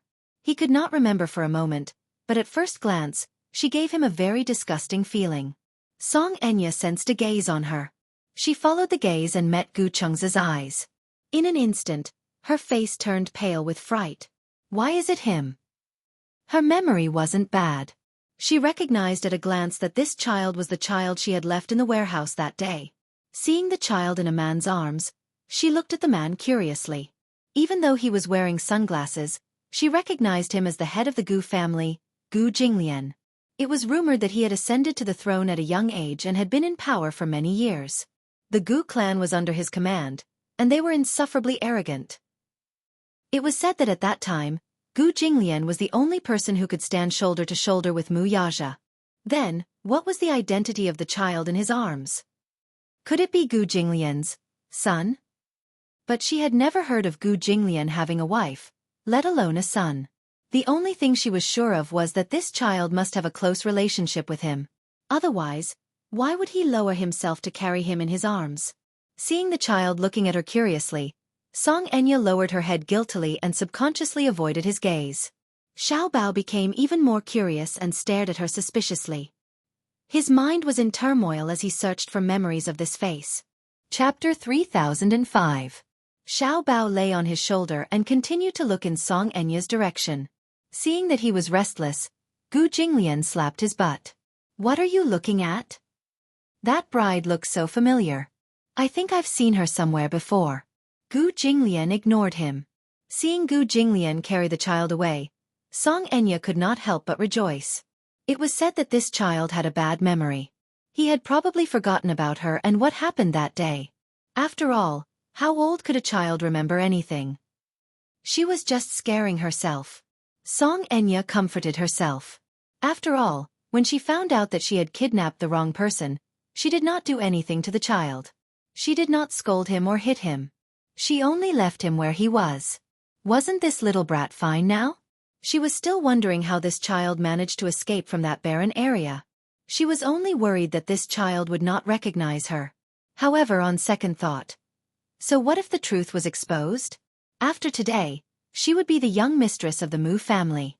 In addition, she was the mayor's daughter. No matter how powerful the Gu family was, could they still stir up trouble at the wedding? At the very least, they should give some face to the Mu and Song families and not pursue this matter. Moreover, at that time, she did not know that this child had anything to do with Gu Jinglian. Besides, children were very innocent. They would be over with a little coaxing. Hence, Song Enya did not take this matter to heart. The wedding officially began. 2 flower girls walked into the venue. One of the boys walked in front with a ring pillow in his hand, while the other little girl obediently held Song Enya's skirt. Song Enya held Mu Yenqing's hand and walked to the center of the stage. Then they stood facing each other. Baby Chu looked around curiously. Under the light, Song Enya's side profile came into view. His mind raced as he suddenly recalled something. Scenes flashed through his mind like a merry-go-round, and his face instantly turned gloomy. It's her. It's that woman from that day. In the center of the stage, Mu Yenqing looked at Song Enya's exquisitely made-up face. It was charming and moving, but Meng Qingshua's face suddenly flashed across his mind. Yenqing, you've always been my whole world. What about me? How much weight do I have in your heart? Yenqing, don't marry her, okay? Mu Yenqing, are you willing to have Miss Song Enya as your wife and enter into a marriage contract with her? In sickness and in health, for richer and for poorer, you will take care of her, love her, respect her, and be faithful to her until the end of your days? Mu Yenqing opened his mouth as he struggled internally. The words "I do" seemed to be stuck in his throat, and he did not reply for a long time. His mind was filled with Meng Qingshua's face, and his thoughts were in a mess. Song Enya could not help feeling nervous when he did not respond for a long time. Yenqing. At the side, Mu Shumin urged him anxiously. He was worried that he would cause trouble. Mu Yenqing came back to his senses abruptly. As if he had made up his mind, he said in a deep voice, "All right. I'm not willing. It's her. It's her." At the same time, the childish and angry voice of a child came from the guest area. "She's that bad woman." Everyone raised their eyebrows. Chapter 3006. Gu Jinglian's face darkened slightly. "Don't mess around." Xiao Bao did not care that all the guests present were looking at them curiously. Instead, he pointed at Song Enya angrily and said, "Uncle, do you remember what happened that night?" Gu Jinglian's eyes flickered slightly. Of course, he remembered. That night, he had a business deal in the suburbs and parted on bad terms. Before he left, he opened the car door and found the child curled up in the back seat. He was covered in dirt from head to toe and was carrying a small stray dog in his arms. However, in his eyes, Such a disheveled child looked more like a stray dog. He did not hear the child talk about the cause of the incident himself, but Xiao Bao had told Uncle Fu before. Uncle Fu told him that the child was kidnapped to the capital by two strange men because even Xiao Bao himself did not know what was going on. He only knew that he was tied up in a warehouse, and then a woman he had never seen before walked into the warehouse. He did not know what she said to the two men, but after that, she left him alone in the warehouse, regardless of whether he was dead or alive. Xiao Bao only said that he heard the woman say that she had kidnapped the wrong person. Although he did not deliberately make things difficult for Uncle Fu, he felt indignant when he heard it. In such a desolate place, where there were few people, Xiao Bao was lucky to be able to come out unscathed. Think about it. If not for the coincidence that the chair had been soaked in the rain for many years and had corroded and dried up, what would have happened if he had not been smart enough to break free from the ropes and escape from the warehouse? There was nothing to eat or drink, and there was no rice or water. He was afraid that he would starve to death there. No one passed by that day, and no one lived there.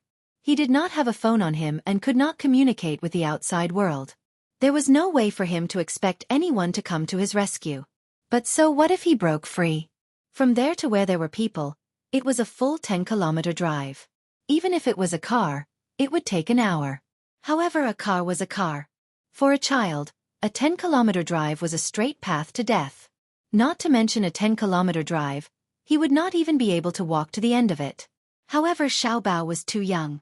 He only remembered the woman's characteristics, but did not know her name or her identity. It was difficult to portray the woman's image with only a few adjectives. He had originally thought that this matter would be left unsettled. However, Xiao Bao claimed that Song Enya was that woman? Gu Jinglian was surprised. Are you sure? Uncle, I won't forget her. It was this woman. Get someone to tie me up and bring me to the warehouse. Xiao Bao was so agitated that he was trembling all over. He stared straight at the side of Song Enya's face as she turned away guiltily. She's that bad woman. I won't make a mistake. It was impossible for him to be mistaken. If it wasn't for her, I guess I would have been left in such a desolate place.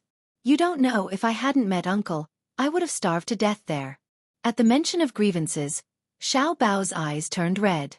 His nose sniffled as if he was about to cry. Like an angered little beast, he stretched out his tender claws and teeth, itching to pounce on her. Gu Jinglian's eyes darkened slightly as his expression changed. Song Enya was the woman who kidnapped his son? Good, very good. Interesting. Gu Jinglian suddenly stood up, raised his leg, and kicked the table in front of him where the champagne tower was placed. Chapter 3007.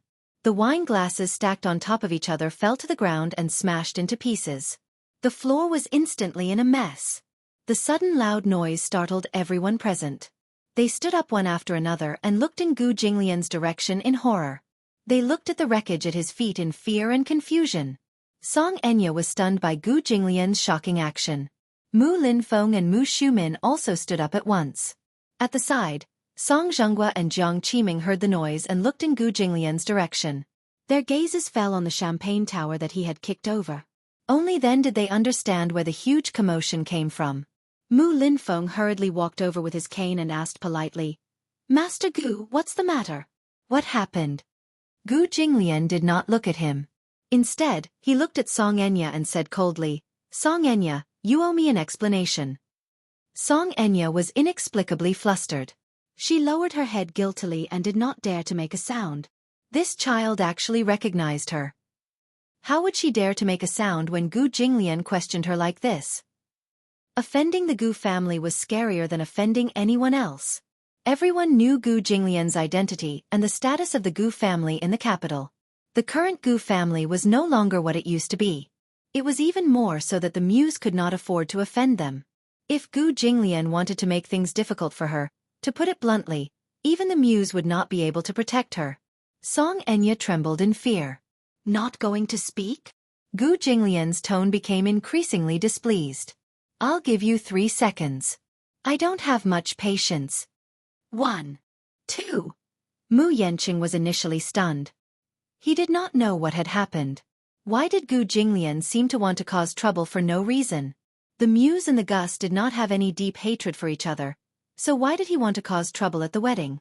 When he heard him mention Song Enya, He tugged at her arm and asked angrily, "Have you offended Gu Jinglian?" "I don't know." Her mind was a jumbled mess, and she trembled with fear. Gu Jinglian hated it the most when he asked questions. He did not say a word. His patience was exhausted and he shouted coldly, "Speak!" Mu Linfeng immediately held his arm and tried to persuade him. "Master Gu, don't be angry. Let's talk this out." Scram! Gu Jinglian pushed him away roughly. Mu Linfeng was caught off guard and fell to the ground. Frightened, Mu Shumin hurriedly went forward to help him up, only to see Mu Linfeng's embarrassed and livid face. Mu Yanqing bellowed, "Gu Jinglian, this is the Mu family's territory. You have no right to behave atrociously here." "It's not my turn to behave atrociously?" Gu Jinglian sneered. "Do you think Mu Corporation is still the glorious Mu Corporation of the past? Stop putting on airs in front of me. Even if the person standing here today was Mu Yaja, I might not give him face." Oh my God! Shocking news. At Mu Yanqing's wedding, there was a dispute between the Gus and the Muse. At the side, a few media reporters swiftly recorded the scene with their cameras. Gu Jinglian glanced at the media from the corner of his eyes and sensed that someone was secretly taking pictures.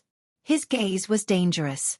The bodyguards standing beside Gu Jinglian also noticed the flashing lights. They immediately walked to the media and shouted, "Who was secretly taking pictures just now?" No one dared to respond. The bodyguards snorted and went forward to take away the cameras in the hands of the reporters one by one. Then they smashed them all on the ground. The media instantly let out a few exclamations. Chapter 3008. "Ah! My camera!" The bodyguard swept his gaze across the crowd, and the crowd fell silent. No one dared to speak. "You're not going to speak, are you?" Gu Jinglian saw Song Enya curled up in a corner of the stage. He nodded and said coldly, "I'm not going to get married." As soon as he finished speaking, the crowd whispered nervously. They did not know what Gu Jinglian was going to do. He said to the bodyguard standing at the side, "Clear the venue." The bodyguards immediately moved out and chased the media reporters out of the door. Then, more than 10 bodyguards rushed in from outside. They were all Gu Jinglian's personal subordinates.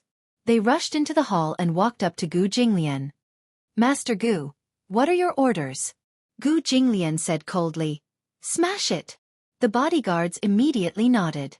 Then, they immediately spread out in the hall and kicked all the tables and chairs over. The interior of the auditorium was decorated magnificently, with many flower racks and romantic circular arches. However, Gu Jinglian's bodyguards did not show any mercy and smashed everything. The guests were frightened and left their seats to rush to the entrance. The crowd was like a tide as they exited the arena. Many guests were so scared that they did not dare to move. They curled up in a corner and trembled. No one had ever seen such a scene. The Mu family was a big family with a big business, yet someone dared to cause trouble here. However, knowing Gu Jinglian's way of dealing with people, they were not surprised. Thinking that the Mu family would definitely not end well for offending the Gu family, they only thought of how to escape unscathed and protect themselves. When Xiao Bao saw this scene, he was so scared that he shrank behind Gu Jinglian, not daring to breathe. When Mu Linfeng saw this, he struggled to stand up with the help of Mu Shumin. He looked at Gu Jinglian and said bitterly, "Master Gu, what do you mean by this? Let's talk nicely. Today is Yanqing's wedding. Why are you so angry and want to cause trouble for the Mu family?" Gu Jinglian glared at him. "Shut up. If you say any more, I'll smash you together with dishing." Not long after, the originally magnificent wedding hall was reduced to a mess.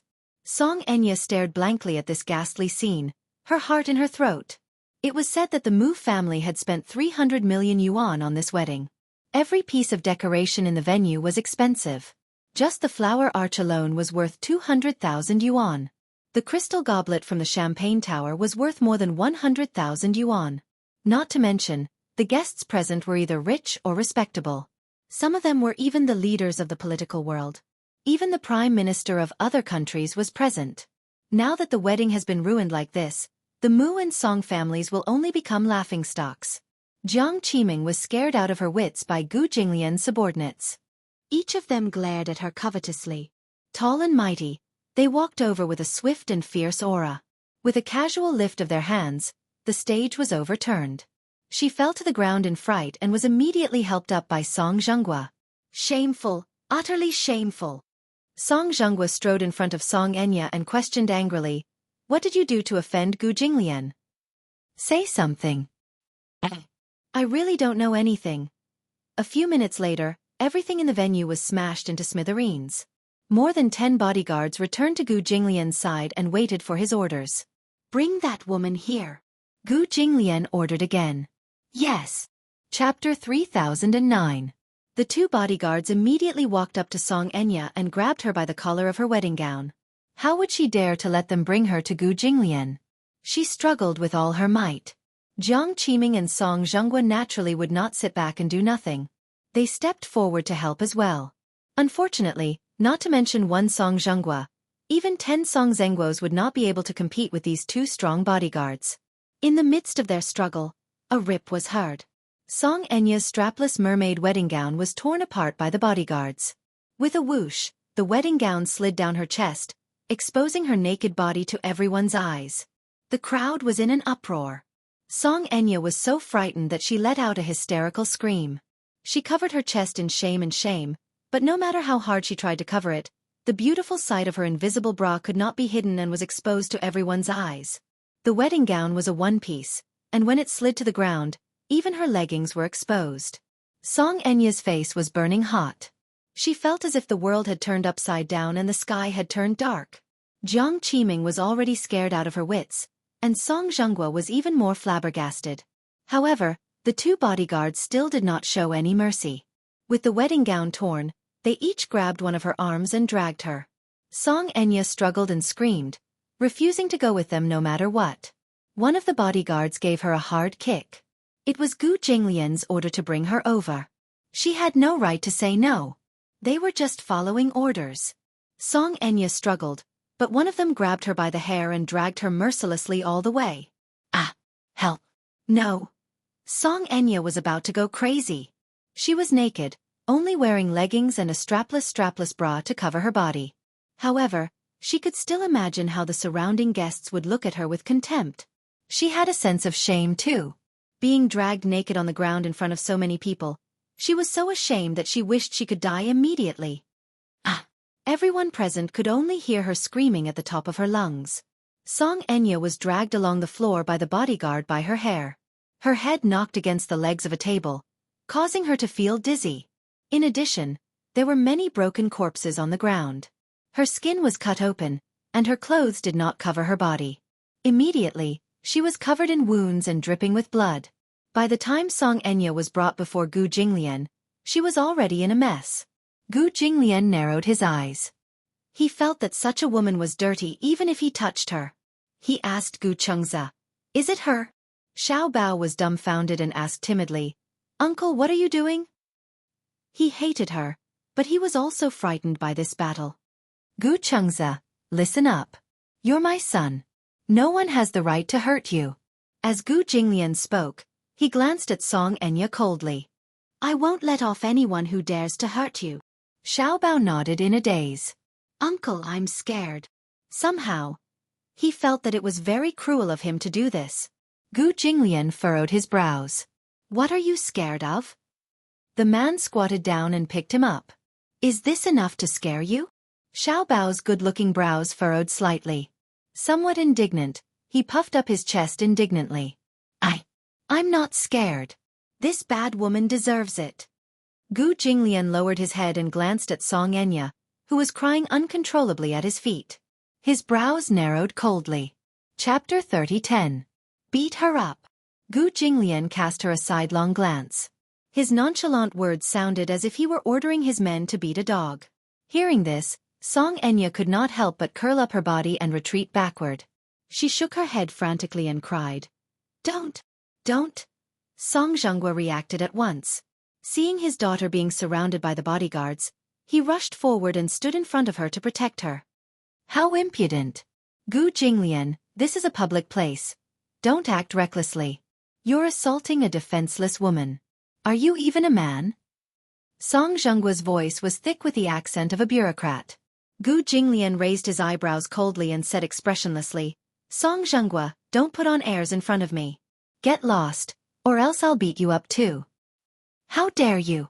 Song Zhenghua naturally would not step aside. With a dignified look he said, Who dares to act rashly with me here? His words could be said to be awe-inspiring and righteous, but he had misjudged something. It was useless to put on airs in front of Gu Jinglian. Who was Gu Jinglian? Who would threaten such an insufferably arrogant man? Gu Jinglian sneered and could not be bothered to waste his breath on him. He ordered, Beat him up together. As soon as he finished speaking, a few bodyguards immediately surrounded Song Zhenghua, grabbed him by the collar, and raised their hands to give him a hard punch. Song Zhenghua was completely stunned by this punch. The huge impact caused his whole brain to vibrate and buzz.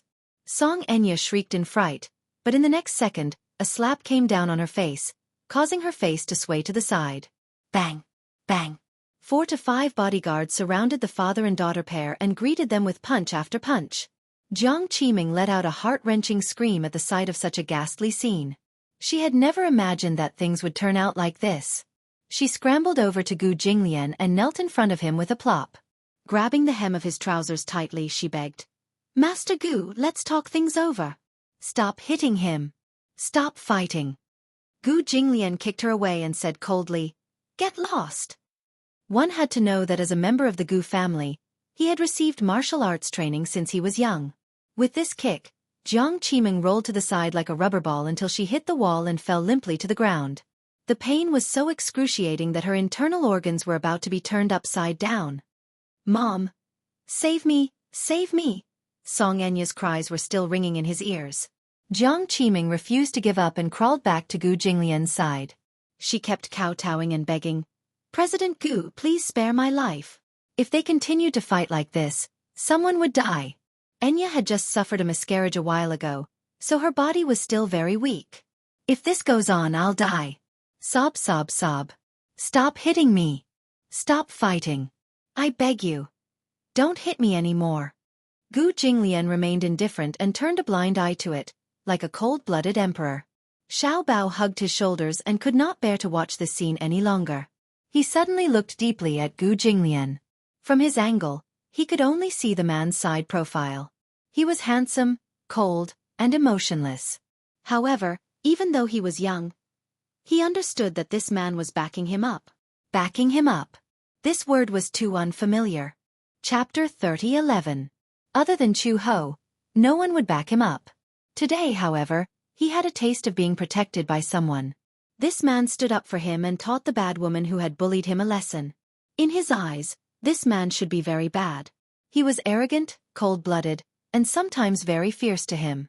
He would say things that made his heart skip a beat. However, it turned out that the feeling of having someone backing him up was so heartwarming. Xiao Bao's eyes could not help but moisten. He raised his hand and carefully rubbed his reddened eyes as he sniffled.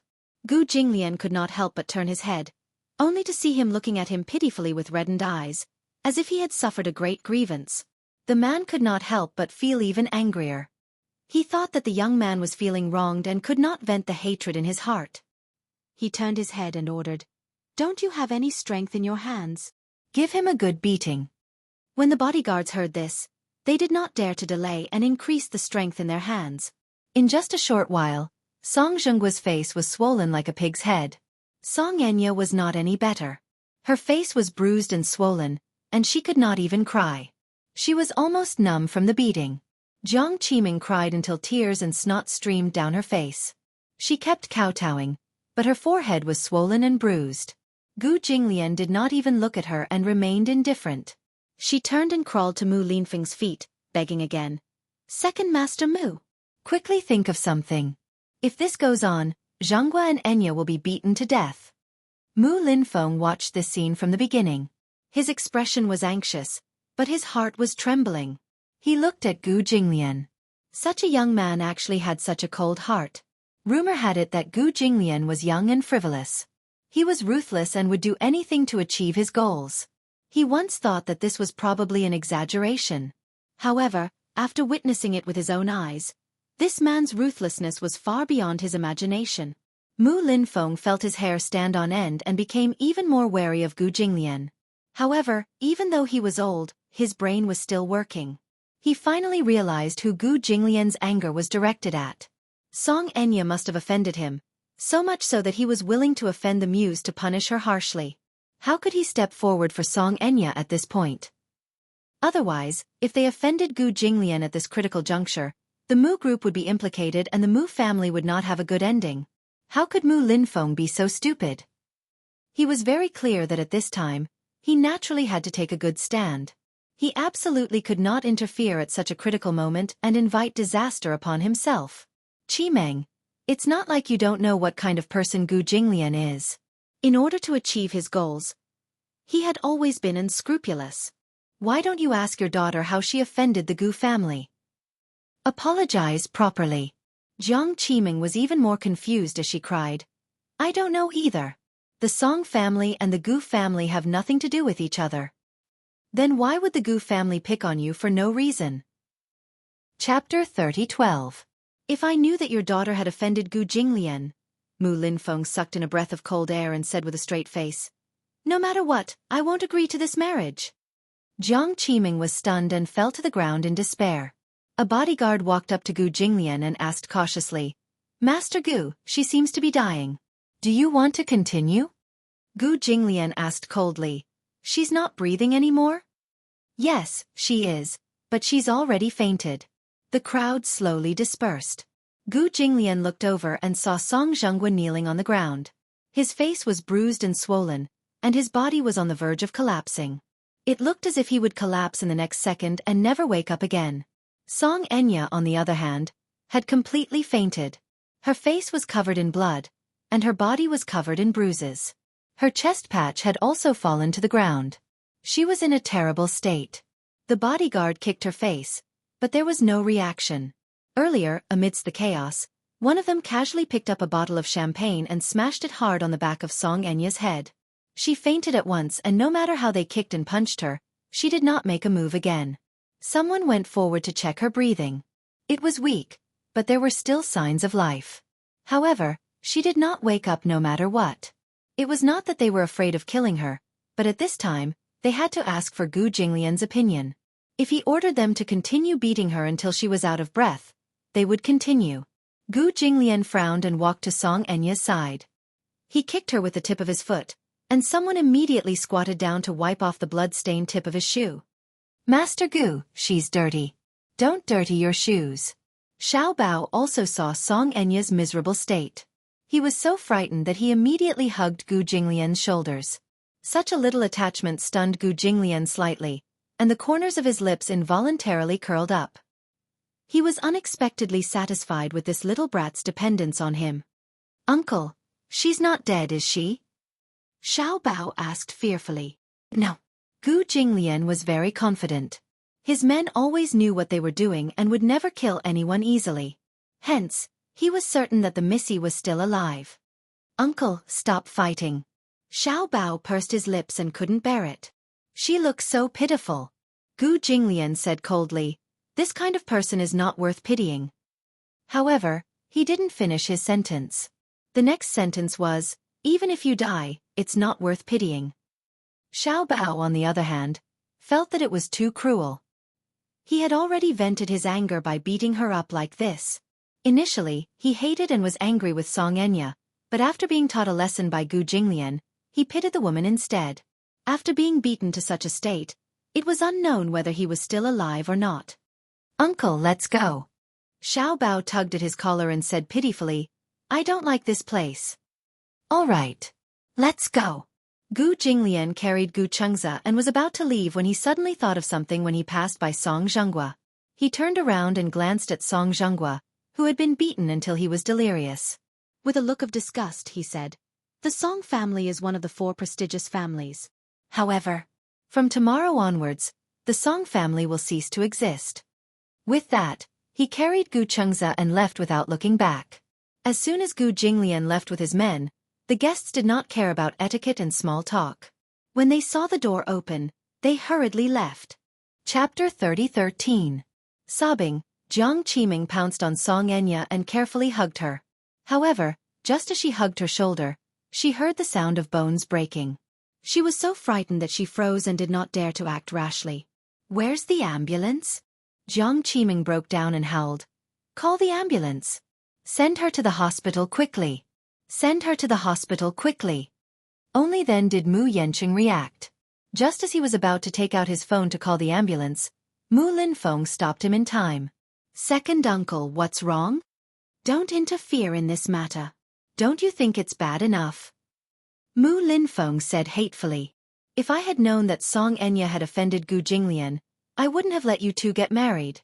Don't you know that the Mu family can't compete with the Gu family now? That Gu Jinglian is vicious and merciless. If you send Song Enya to the Muse hospital, given Gu Jinglian's character, he'll probably send people to smash the hospital the next day without a word. Mu Yanqing was shocked and put away his phone. Mu Shumin also had a lingering fear in her heart. Trembling with fear, she asked, "Second brother, look, this marriage? Naturally it can't be." Mu Linfeng snorted. Yanqing and Enya haven't registered their marriage, so it's fine if they don't get married. However, after today's incident, the Muse have lost a lot of face. Those media reporters' cameras have been smashed by the Gus people. Mu Yanqing paused for a moment before saying, "When the time comes, I'll send someone to inform them not to write about today's news article and pretend that this never happened." "Do you think that the guests who came to the scene can't see?" Mu Linfeng said angrily, "When the time comes, one person will spread to 10, and 10 will spread to 100, where will the Muse face be?" Mu Shumin also looked embarrassed. He glared at Jiang Qiming angrily and scolded, "You're such a troublemaker." When Jiang Qiming heard the scolding, she turned her head and glanced at Mu Shumin with despair and hatred in her eyes. "Second Master Mu, Shumin, our Enya has been beaten to such a state, and it's fine if you don't help her." Yet, he was still making sarcastic remarks. "I can see that your ability to hit someone when they are down is not small. You're blaming the Mu family with just a few words." Mu Shumin flew into a rage out of humiliation. "If it weren't for your daughter, would the Mu family be so disgraced? I've lived for so long, but I've never been so embarrassed. At the end of the day, isn't it your daughter who brought this upon herself? Why did he have to offend Gu Jinglian of all people? The Mu family hasn't even taken half a step into the Mu family's door, and they've already caused such a big trouble for us. How can they expect the Mu family and the Song family to advance and retreat together? Who was Gu Jinglian? We don't want to offend them." Now that the topic was out in the open, Jiang Qiming no longer held back and blurted out, "What do you mean by not wanting to offend him?" "I think you guys just don't dare to offend him." It really proved that statement. Without Mu Yaja, the Mu group is no longer the glorious Mu group of the past. Look at the Mu group now. They have to speak humbly in front of the Gu family. How embarrassing. "You!" Mu Shumin wanted to say something, but Mu Linfeng immediately stopped her and reprimanded, "At this point, what else is there to say?" "Yes, second brother." Chapter 30:14. Mu Shumin could not quell the hatred in his heart, but due to Mu Linfeng's words, he could only glare hatefully at Jiang Qiming. The two families had fallen out just like that. Naturally, Jiang Qiming did not intend to have any interaction with the Mu family. She was also clear that because of this accident, the marriage between the Muse and the Songs was probably off. Therefore, with the mentality of, "If you don't let me have a good time, I won't let you have a good time either," she naturally did not hold back when she spoke. "There's nothing much to say. This Mu family is no longer the Mu family of the past. At least, when Yaja was around, Gu Jinglian wouldn't bully us like this. If Gu Jinglian wanted to flare up, he would have to take Yaja's face into consideration. But now that Yaja is no longer around, this Mu family used to be a lion. Now, it's more like a down-and-out lion king that has been chased out of its tribe. How dare it still want to claim its territory as the king? Forget it. Let's think about how to clean up the mess we've created first." Jiang Qiming seemed to only be satisfied after shouting these words at the top of her lungs. Little did she know that when Mu Linfeng heard this, he felt a lot of emotions. His blood rushed to his heart and his body swayed a little. These words, however, pierced into the bottom of his heart. These days, there were many people who spoke ill of the Mu family. Jiang Qiming's words were undoubtedly a critical hit. Mu Yanqing hurriedly held him. Seeing his uncle's ugly expression, he was even more furious. He shouted at Jiang Qiming, "Do you think the Song family is any better? Jiang Qiming, don't be so shameless. Gu Jinglian said that the Song family will become a thing of the past tomorrow. You should think about how you're going to live your life. With that, he supported Mu Linfeng and left. Mu Shumin also left with his men. The venue was empty in an instant. Jiang Qiming felt aggrieved, but now that the situation was critical, she could not be bothered to be angry at Mu Yanqing's words. She hurriedly made a call. Half an hour later, the ambulance rushed over and carried everyone into the vehicle. Along the way, the medical staff checked on Song Enya and Song Zhenggua's injuries. Although their injuries were serious, fortunately, their vital signs were stable. Jiang Qiming was so worried that it was as if the sky was about to collapse. She was in utter despair. If something were to happen to Song Zhenggua, she wouldn't know what to do. They were worried that Song Enya, who had just suffered a miscarriage, would not be able to take it. Fortunately, the medical staff said that her life was not in danger, and they could only confirm it after a series of tests. Her heart was in a state of disarray again. The two were sent to the hospital.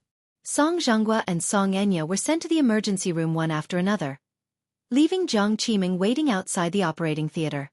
She didn't have any cash on her, but the moment she entered the hospital and revealed her identity, the hospital immediately said that they would do their best to save her. Jiang Qiming made a few calls to the Song family's main house. Not long after, Song Jianjun rushed over with his men. At this time, Song Zhenggua had already been pushed out of the operating room and transferred to the intensive care unit. Song Jianjun looked at his brother's appearance.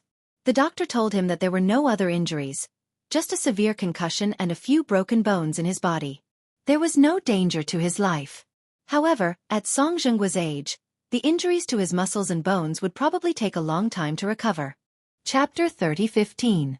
Worried that something had happened to him, she was so frightened that tears fell from her eyes as she looked at Song Zhenggua, who was lying on the bed on the verge of death. Song Jianjun asked angrily, "Qiming, don't just cry. Why don't you at least tell me what's going on?"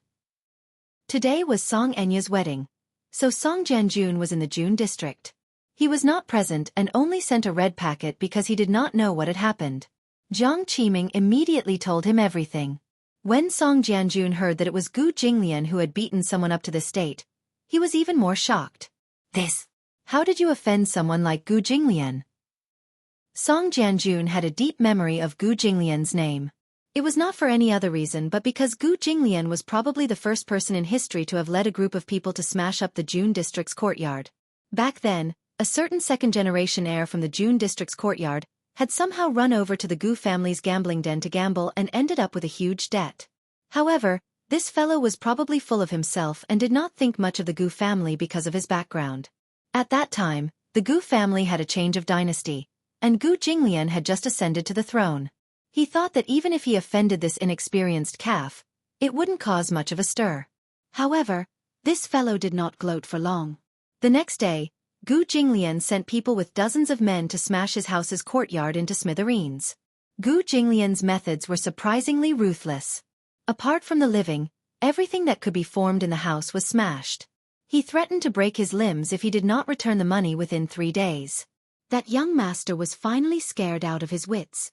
He scraped together the money and returned it. The Gu family sent word that he had only returned the principal and had not paid off the interest. A few years had passed since the incident, but this pitiful young master was still gritting his teeth to repay the interest. This loan shark's interest had accumulated from millions to tens of millions, and then to hundreds of millions. No matter what, after rounding it up, he still owed a few million. Therefore, Gu Jinglian's name left a deep impression on Song Jianjun. He could not help but be on tenterhooks. He discussed with his wife whether they should send Song Zhenggua and Song Enya overseas for medical treatment. Jiang Qiming, however, refused. Song Zhenggua was a mayor, after all. No matter how arrogant the Gu family was, they would not be so arrogant, right? Sending them overseas for medical treatment, in the eyes of outsiders, was no different from a stray dog. The Song family had already been humiliated enough. Jiang Qiming only took Gu Jinglian's words as a threat. There was no need to take them seriously. Unfortunately, not long after she finished speaking, Song Enya came out of the emergency room. The doctor was still informing her of her injuries, saying that the Missy had suffered a severe concussion, multiple rib fractures, soft tissue damage, and spinal trauma, when the Gu family's men arrived at the hospital. The moment the Gus men arrived at the hospital, They split into two groups and smashed the front desk without a word. They even threatened to destroy the entire inpatient building if Song Enya and Song Zhenghua were allowed to stay in the hospital. And they did not show any mercy. They were definitely not joking. Gu Jinglian said that the Song family would bear all the losses. The director was in a meeting in the city. When he heard that there was a situation in the hospital, he did not think much of it. It was not until his subordinate said that the hospital was about to be smashed that he rushed back. Chapter 30:16. All he saw were men in black suits surrounding the entrance of the hospital. The huge road was filled with rows of black cars, which made the road extremely congested. There was no traffic. The passers-by were baffled and frightened by the imposing aura at the entrance. The Gu family's behavior and actions still retained the arrogant style of a gangster. In order to achieve their goals, they would do anything and even blow things up. When the hospital director rushed to the hospital, a small leader of the Gu family appeared and pointed at his face, cursing that if the hospital did not chase the Songs out, he would immediately smash the hospital. Call the police? Was there any use in calling the police? Even the police were smashed. Outside the road, the police were maintaining order by the roadside, but they ignored the Gu family. The hospital director had no choice but to run to the intensive care unit and politely ask Jiang Qiming to take them away. Jiang Qiming found it unbelievable. Song Zhenghua and Song Enya were still receiving blood transfusions, and their oxygen tubes were still connected. How could they just pack up and leave? That was too unreasonable. Hence, the Song family and the hospital got into a conflict. In the 10 minutes of this dispute, the Gu family majestically smashed the emergency room again. The emergency room was filled with rescue equipment that cost millions. The hospital director's heart ached so much that his liver twitched. He was the hospital director, but this hospital was not his. Once this loss of millions was caused, it would be his responsibility. Seeing that the Gu family was serious, the hospital did not show any mercy. They practically chased Jiang Qiming out of the hospital. Song Zhenghua and Song Enya were still lying in bed when they were chased out. Song Enya had lost too much blood and was in urgent need of a blood transfusion. Song Jianjun suggested that they go to the hospital in Zhengku. This hospital was backed by Zhengku. No matter how powerful Gu Jinglian was, he would not go so far as to smash that hospital. Jiang Qiming was also anxious. In a desperate situation, she tried anything. Hence, Song Jianjun used his connections to call for a car and immediately transferred them to the hospital. By the time they were transferred to the hospital, it was already night. The Gu family did not come looking for trouble. It was so thrilling that Jiang Qiming, who was exhausted and disheveled, fell asleep on the chair in the ward. Song Jianjun was worried that there would be another accident, so he sent someone to guard the hospital and went back. That night was peaceful. Early the next morning, when Gu Jinglian found out that Song Jianjun had arranged for Jiang Qiming to be transferred to this hospital, the Gu family came knocking on his door with great force. Crackle! The entire foyer had been smashed up by the Gu family's people. Jiang Qiming was still drowsy when she heard a nurse running into the ward in a panic. Song Zhenghua was in the same ward as Song Enya. She walked over and pulled out the needles for blood and 4 drips without a word. Jiang Qiming still did not know what was going on. When she saw her mother pulling out the needle, she rushed forward anxiously and questioned her why she was doing this. The nurse said angrily, "Someone is smashing up the hospital. It said that the Gu family sent someone here, saying that they want our hospital to chase you out. Otherwise, I'll smash the entire hospital." He dares. This hospital was backed by the central government. How dare he smash it? Did Gu Jinglian eat a bear's heart and leopard's guts? Had the Gu family's power reached such an extent? Impossible. Chapter 30:17. With Song Jianjun's support, Jiang Qiming asked, "Do you know who's lying on this bed?" The nurse glanced at Song Zhenghua and said angrily, "I know. It's written on the nameplate. Song Zhenghua." "Then, do you know who arranged for us to stay in this hospital?" "It's Chief Song." "Since you know." "The hospital has already reported to Chief Song. I did this because Chief Song instructed me to do so," the nurse said confidently. Jiang Qiming was shocked when she heard this. "What? We've already called Chief Song. Chief Song has also approved of this decision." After a pause, the nurse said nervously, "Can you not make things difficult for us? I heard that the hospital you were in yesterday was smashed by the Gu family. They destroyed several million worth of equipment. Everyone in the hospital is saying that you're a jinx. Wherever you go, the Gu family will destroy everything. No hospital will dare to take you in anymore. Jiang Qiming was stunned for a long time. When the nurse continued to pull, she immediately stopped her. My daughter is still in critical condition.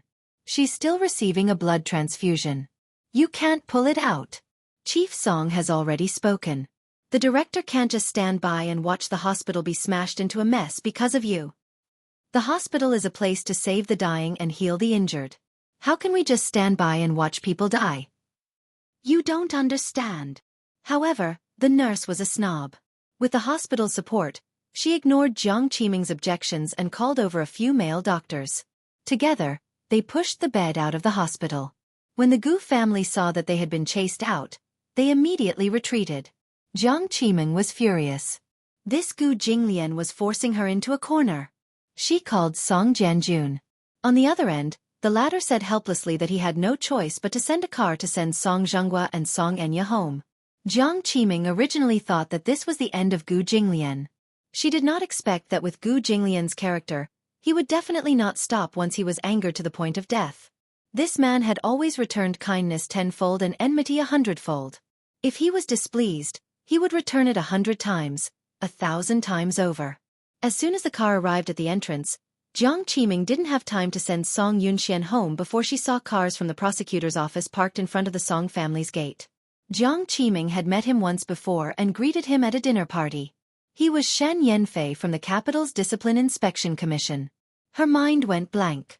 She was so frightened that she immediately walked forward and asked, Chief Shen, what are you? Mrs. Song, I received an anonymous report that Mr. Song was a pervert. We're here to understand the situation. Were they going to raid the Song family? Jiang Qiming laughed in anger and questioned, who reported the corruption? Do you have any evidence? Shen Yanfei gave a fake smile and said coldly, the informant provided conclusive evidence. Otherwise, we wouldn't have mobilized so many people, don't you think? Haha. His tone was extremely cold, as if he was deliberately drawing a line between himself and the Song family. Here comes another person who is adding insult to injury. But this was the way of the world. Chapter 30:18. Jiang Qiming could not stop them at all. Once Shen Yanfei gave the order, the subordinates around him immediately understood and rushed into the courtyard in a single file. Shen Yanfei. Jiang Qiming rushed forward and grabbed his arm, shouting at the top of her lungs, You can't do this. Shen Yanfei said in a neutral tone, Mrs. Song, please open the door and cooperate with our investigation. Jiang Qiming was so angry that her lips trembled. With a livid face she said, Zhenghua and Enya are seriously injured now. Shen Yanfei, Zhenghua used to take care of you so much and supported you in your career. Now, you're finally on a meteoric rise. Now that you've turned around, you're going to turn your back on me. Don't forget. Who exactly did you rely on to climb to this position? Now that you're in a position, you're going to be ungrateful? Her every word was a gem, but Shen Yanfei was indifferent. His tone could not help but become harsher. I asked you to open the door. Why are you talking about these irrelevant things?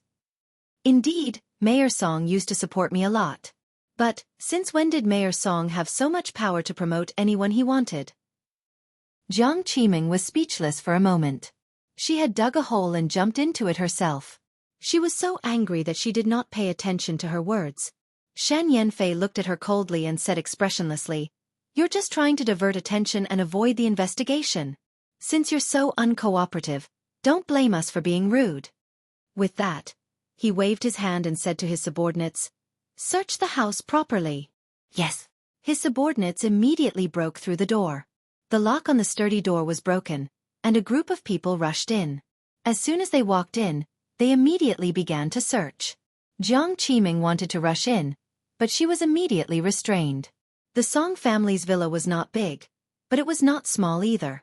Jiang Qiming usually did not ask about Song Zhenggua's work matters, so she did not know everything about him. However, from what she knew, Song Yunxi had embezzled a portion of the public funds for artificial insemination. This sum of money had been deposited in Song Yunxi's bank account, but it disappeared later. Song Zhenghua was very nervous, So he robbed Peter to pay Paul by embezzling another portion of the public funds into this account. Hence, when Song Enya told him that the money had been used to pay for artificial insemination, he nearly had a stroke from anger. Jiang Qiming also remembered that there was a secret door in the basement that Song Zhenghua had never allowed her to approach. Once, she walked to the basement and accidentally pushed open the door. When she walked in, she found that it was filled with large safes, and each of them had a combination lock. She vaguely guessed what was inside. She had a tacit understanding with Song Zhenghua, but she didn't point it out. She knew very well in her heart how the Song family was able to obtain such wealth. Jiang Qiming had always accepted it with a clear conscience and did not think about the consequences if these things were to be exposed. She could only stand at the door and watch as people kept coming in and out. For a moment, her heart was in a mess. But how could she not know? With accidents happening one after another, she naturally knew who was the one behind this sudden search operation. Gu Jinglian. Him again. Chapter 30:19. Could it be that this man would not rest until he had forced the Song family into a corner? Now, however, Song Jianjun seemed to be deliberately avoiding suspicion and did not care about them. Song Zhenghua was lying unconscious in bed, and Song Enya was in danger. Who could she pin her hopes on? No. There was only utter despair. The search lasted for a full 6 hours. In the evening, the investigation came to an end. She did not know who Shen Yanfei's subordinates were, but they actually dug 3 feet into the ground of the huge villa. His subordinate came to report that they had found a lot of things and had already made a list for him to look through. Shen Yanfei walked into the living room and found a safe and a number of gold bars moved to the center of the empty space. His subordinate reported that the murals on the wall could be moved. When they were moved, they found a secret door. When the secret door was opened, they found the gold bars and cash hidden inside. In the bookcase, some of the books were hollowed out from the center, and there were a few passbooks and bank cards hidden in them. After some investigation, it was found that these accounts added up to hundreds of millions of yuan in savings. Hundreds of millions. The bank's back-end investigation found that the origin of this money was unknown.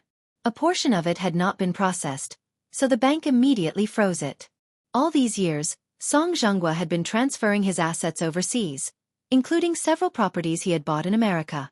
2 of them were in San Francisco, which were worth millions of dollars, and 3 seaside villas in Florida, which were worth tens of millions.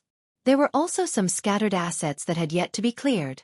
The court sent people to transfer these assets and put a seal on the villa. Song Zhenghua and Song Enya were taken to the hospital by law enforcement officers and detained. Seeing that the situation was not good, Jiang Qiming could not care about Song Enya and Song Zhenghua anymore. Taking advantage of the fact that Shen Yanfei was not paying attention, she hurriedly took a taxi and left. She found out the address of the Gu residence and went all the way there. When she reached the door, she frantically knocked on the door, begging to see Gu Jinglian. No one in the Gu family paid her any attention and did not let her in. For the whole night, she knelt in front of the Gu Jinglian's door, begging him for a look. When Uncle Fu came to report, Gu Jinglian was playing gamoku with Xiao Bao in the study.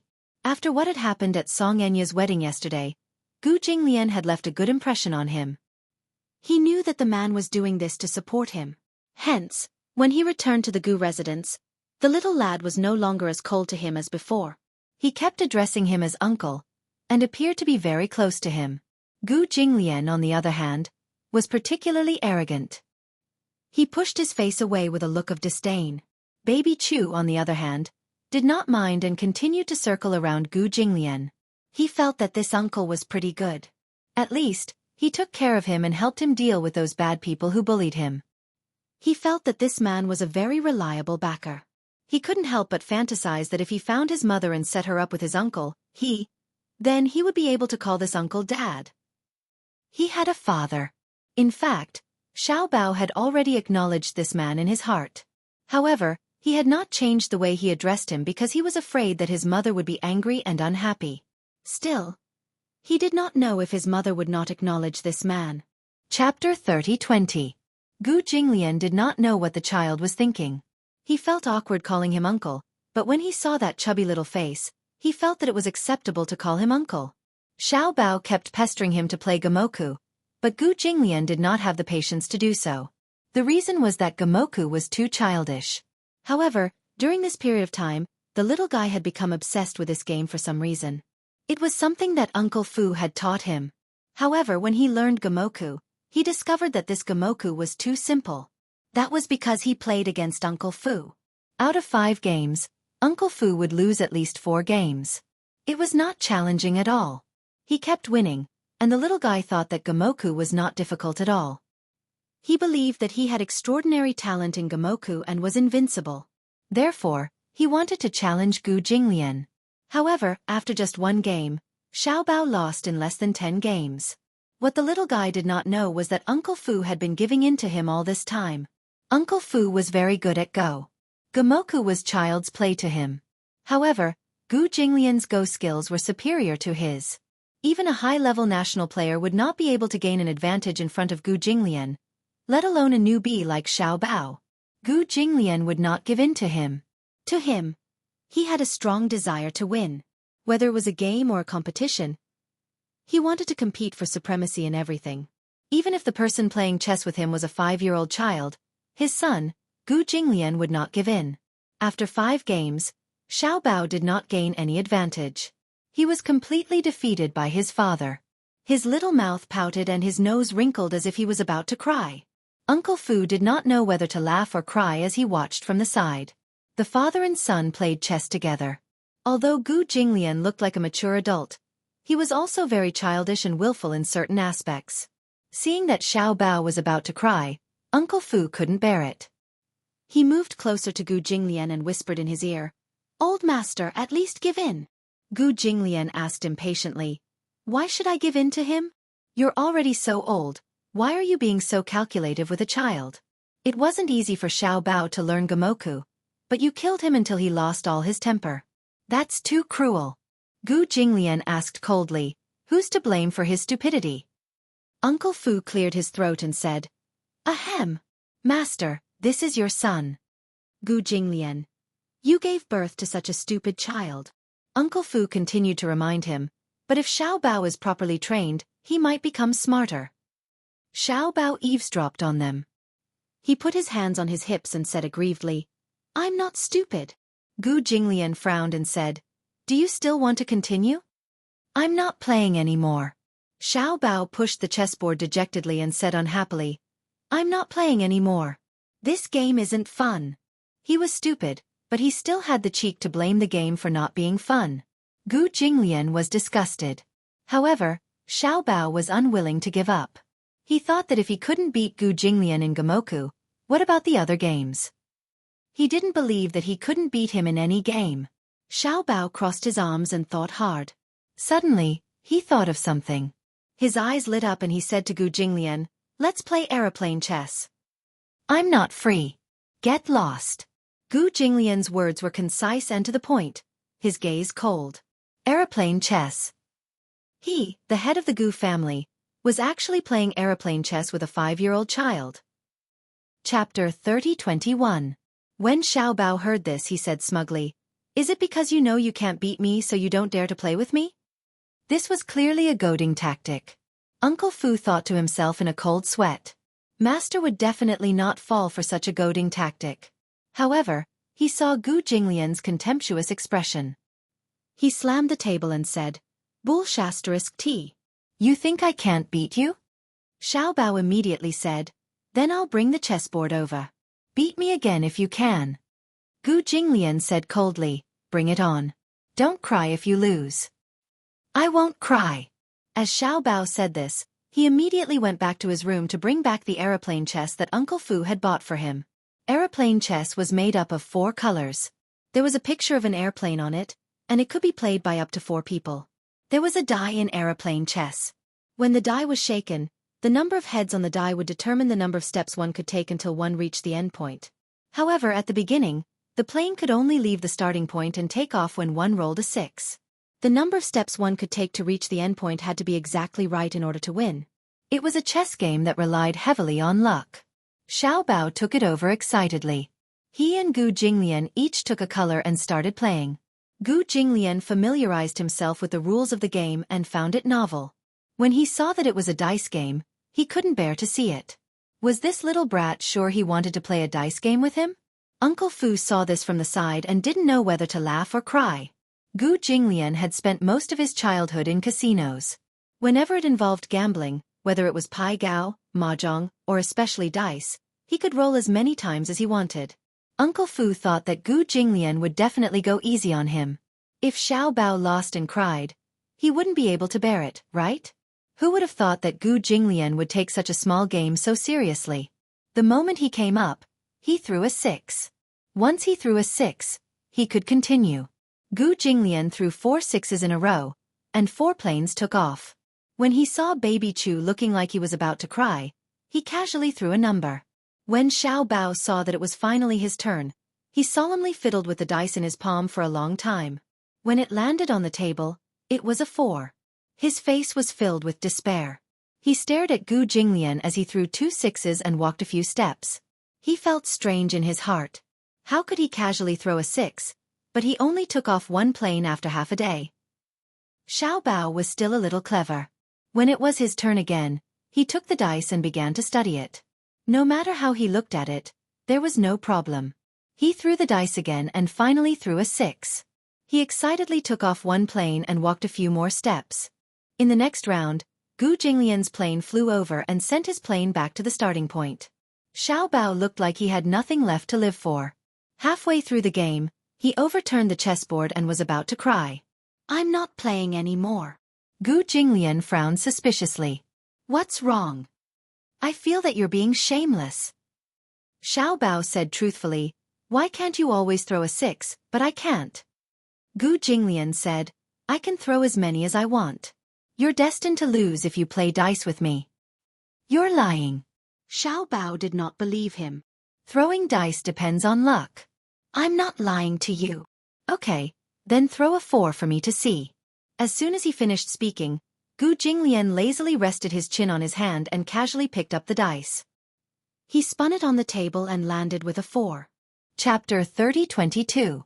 Xiao Bao was so shocked that his eyes almost popped out of their sockets. It was unbelievable. It was like magic.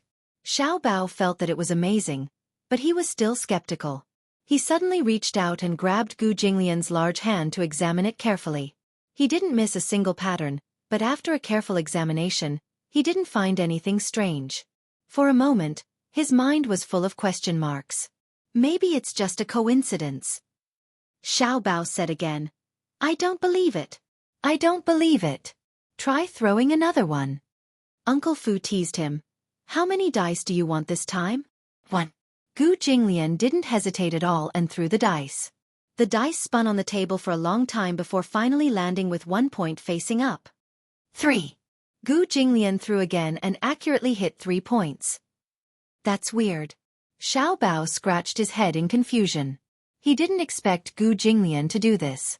That was exactly what he was doing. Xiao Bao suddenly asked curiously, "Then if you throw 2 dice, can you get the same number?" Gu Jinglian said, "Bring me 2 dice." Uncle Fu immediately rummaged through the cabinets and found 2 dice for him. Together with the one in his hand, there were 3 dice in total. Uncle Fu then brought over a dice cup. Gu Jinglian threw the 3 dice into the cup and pinched the dice cup between his 2 slender fingers. He casually played with the dice cup in his hands and suddenly placed it upside down on the table. His handsome eyebrows raised slightly. Xiao Bao glanced at him and saw that he was motioning for him to open the dice cup. Thus, he curiously reached out his small hand and opened the dice cup. He was surprised to find that all 3 dice were exactly 1 point. He was even more bewildered. "Uncle, you're amazing. I'm convinced."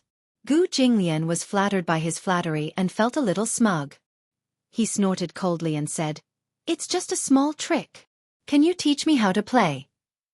Xiao Bao clasped his little fists, his eyes full of yearning. He felt that Gu Jinglian's skill was simply too amazing. It was too cool. He could throw as many as he wanted. Could he be one of the legendary mysterious magicians? Gu Jinglian said, "Why should I teach you? You're so stupid, you won't be able to learn it. I will learn with an open mind. I'll definitely train hard. No matter how difficult it is, I will definitely learn it." Xiao Bao's eyes were filled with admiration, which made Gu Jinglian feel a little better. He even wanted to show off his card skills in front of this little guy, so that this little guy would worship him even more and worship him like a god. Uncle Fu cast a sidelong glance at Gu Jinglian. He was a little disgusted. He didn't expect that old master would have such a childish side. He actually took the little guy seriously. However, this kind of master was a little cute. Uncle Fu was looking at them with gratification. Outside the door, a subordinate came to report that Jiang Qiming was kneeling at the door. They couldn't chase her away and she still had no intention of leaving. Will something happen to her? After all, she's at the Gu family's doorstep. It'll be bad luck if something happens to her. What do you mean? Jiang Qiming is clamoring to see old master. Uncle Fu, do you think we should let old master take a look at her personally? Uncle Fu walked in front of Gu Jinglian and told him about the matter. Gu Jinglian said coldly, "Do I have to do this personally? If she refuses to leave, break her legs." Chapter 30:23. Gu Jinglian pursed his lips impatiently. He then stood up and said to Xiao Bao, "Be good and wait for me." "Okay." Xiao Bao watched curiously as Gu Jinglian and Uncle Fu left. Feeling puzzled, he followed behind them. Gu Jinglian and Uncle Fu only realized that it was raining heavily when they reached the door. Jiang Qiming knelt motionlessly at the door. The pouring rain hit her body and soaked her clothes. Her thin clothes stuck to her body, making her look sickly and lifeless. She had not had a good night's sleep for 2 days and 2 nights. Moreover, such a huge incident had happened in the Song family. She was utterly defeated. Jiang Qiming heard footsteps and immediately looked up. Once she saw that it was Gu Jinglian, a flattering smile immediately appeared on her face. "Young Master Gu, you're finally willing to see me." Gu Jinglian frowned in disgust at her sorry state and said coldly, "What are you doing?" "Young Master Gu, I'm begging you. Please let the Song family off. I don't know what Enya did to offend you. However, if Enya has really offended you in any way, I'll kowtow to you on her behalf and apologize to you since she's still young and immature. But I beg you to let the Song family off. Zhenghua is seriously injured and Enya is half dead.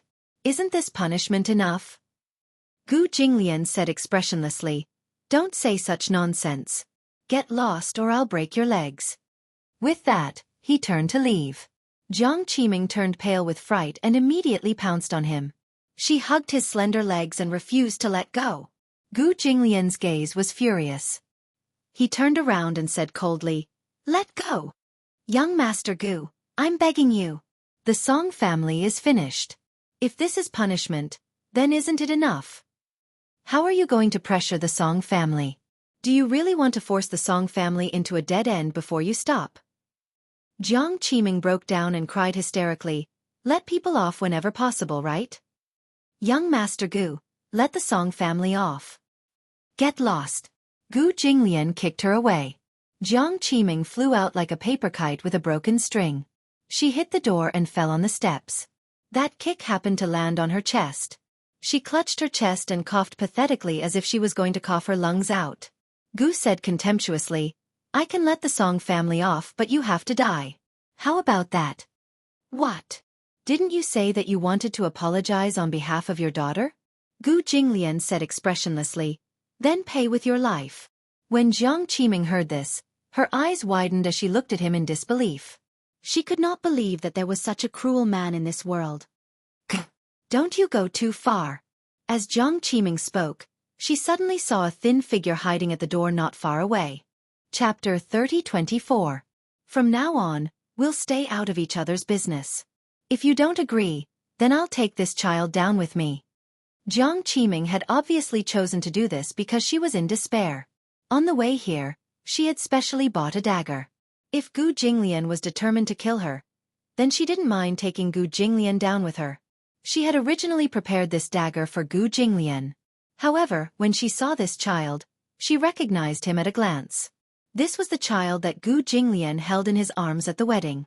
She realized that Gu Jinglian treated this child differently. Although this child kept calling him uncle, she realized that Gu Jinglian doted on this boy very much. She couldn't help but wonder how this child was related to Gu Jinglian. Could he be an illegitimate child?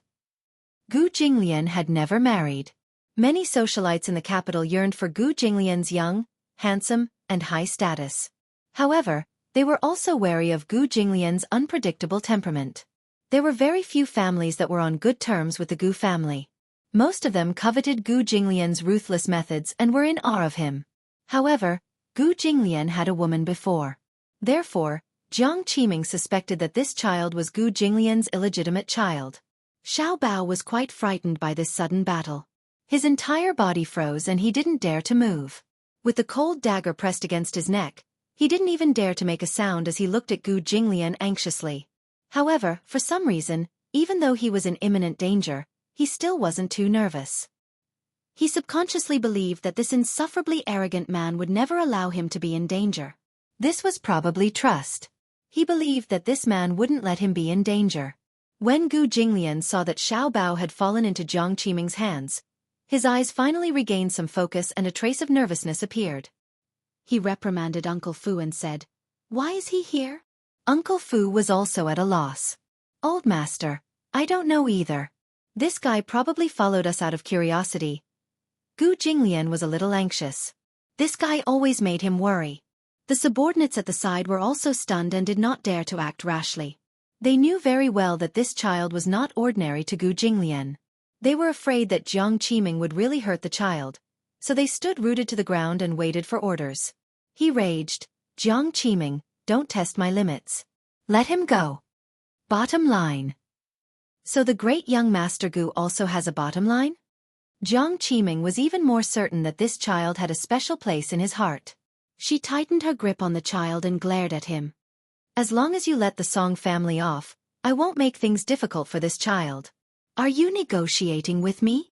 Gu Jinglian sneered. "What right do you have to bargain with me? If you don't want to die a horrible death, let the child go." Uncle Fu was frightened when he heard this. He immediately tugged at Gu Jinglian's sleeve and said gloomily, "Old master, this child is still in someone's hands. You've angered Jiang Qiming by saying these words. Aren't you afraid that she will really die together with Xiao Bao in a fit of anger?" "She wouldn't dare," Gu Jinglian said fiercely. "If she dares to touch a single strand of hair on his head, I'll cut off her flesh piece by piece." Hiss! Everyone sucked in a breath of cold air. No one doubted that Gu Jinglian's words were just a threat. Given his character, if he dared to say such a thing, he would dare to do it. Song Enya was a classic example. Chapter 30-25. Hence, the little one said to Jiang Qiming sympathetically, "Auntie, can you let me go? Otherwise, you'll really be in trouble." Jiang Qiming was speechless. Xiao Bao seemed to pity her and said, "This uncle not only kills people without batting an eyelid, but his methods are also very terrifying. Don't misunderstand. I have nothing to do with him and I'm not that important to him. Don't take things too hard and use me to threaten him. It's useless. You'll only die a worse death." Uncle Fu was confused. He didn't know how this little one came up with, but he actually managed to scare Jiang Qiming into a daze. He even managed to make this tense situation disappear. Jiang Qiming screamed, "Shut up!" Gu Jinglian said, "Jiang Qiming, do you think you can threaten me with this child? I'll give you 3 seconds to let him go." "Gu Jinglian, do you think I'll believe your nonsense again? Or else?" Gu Jinglian interrupted her. 1. You. 2. Jiang Qiming was inexplicably frightened and stumbled backward. Gu Jinglian raised his eyebrows and counted to 3. There was a bang and a gunshot. A bullet pierced through the air and pierced through her shoulder. Ah! Jiang Qiming was in so much pain that she subconsciously loosened her grip and the dagger fell to the ground. Xiao Bao immediately broke free from her grip and jumped down from her arms. He didn't forget to stomp on her foot before nimbly running toward Gu Jinglian. Behind him, Jiang Qiming immediately got up, grabbed the dagger on the ground, and stabbed it toward Xiao Bao's back. Uncle Fu was so shocked that he opened his mouth. Before he could exclaim, Gu Jinglian suddenly rushed forward, hugged Xiao Bao in his arms, and threw a clean flying kick. However, Jiang Qiming held the dagger and fiercely swung it at him. In the blink of an eye, Gu Jinglian kicked Jiang Qiming's shoulder hard and sent her flying. Gu Jinglian's arm was caught off guard as he was protecting Xiao Bao and was cut by her dagger. Gu Jinglian didn't notice that he was injured, but Xiao Bao's sharp eyes noticed that his clothes were stained with blood and torn. He seemed to be injured. He said fearfully, "Uncle, you're injured." He felt guilty and worried at the same time.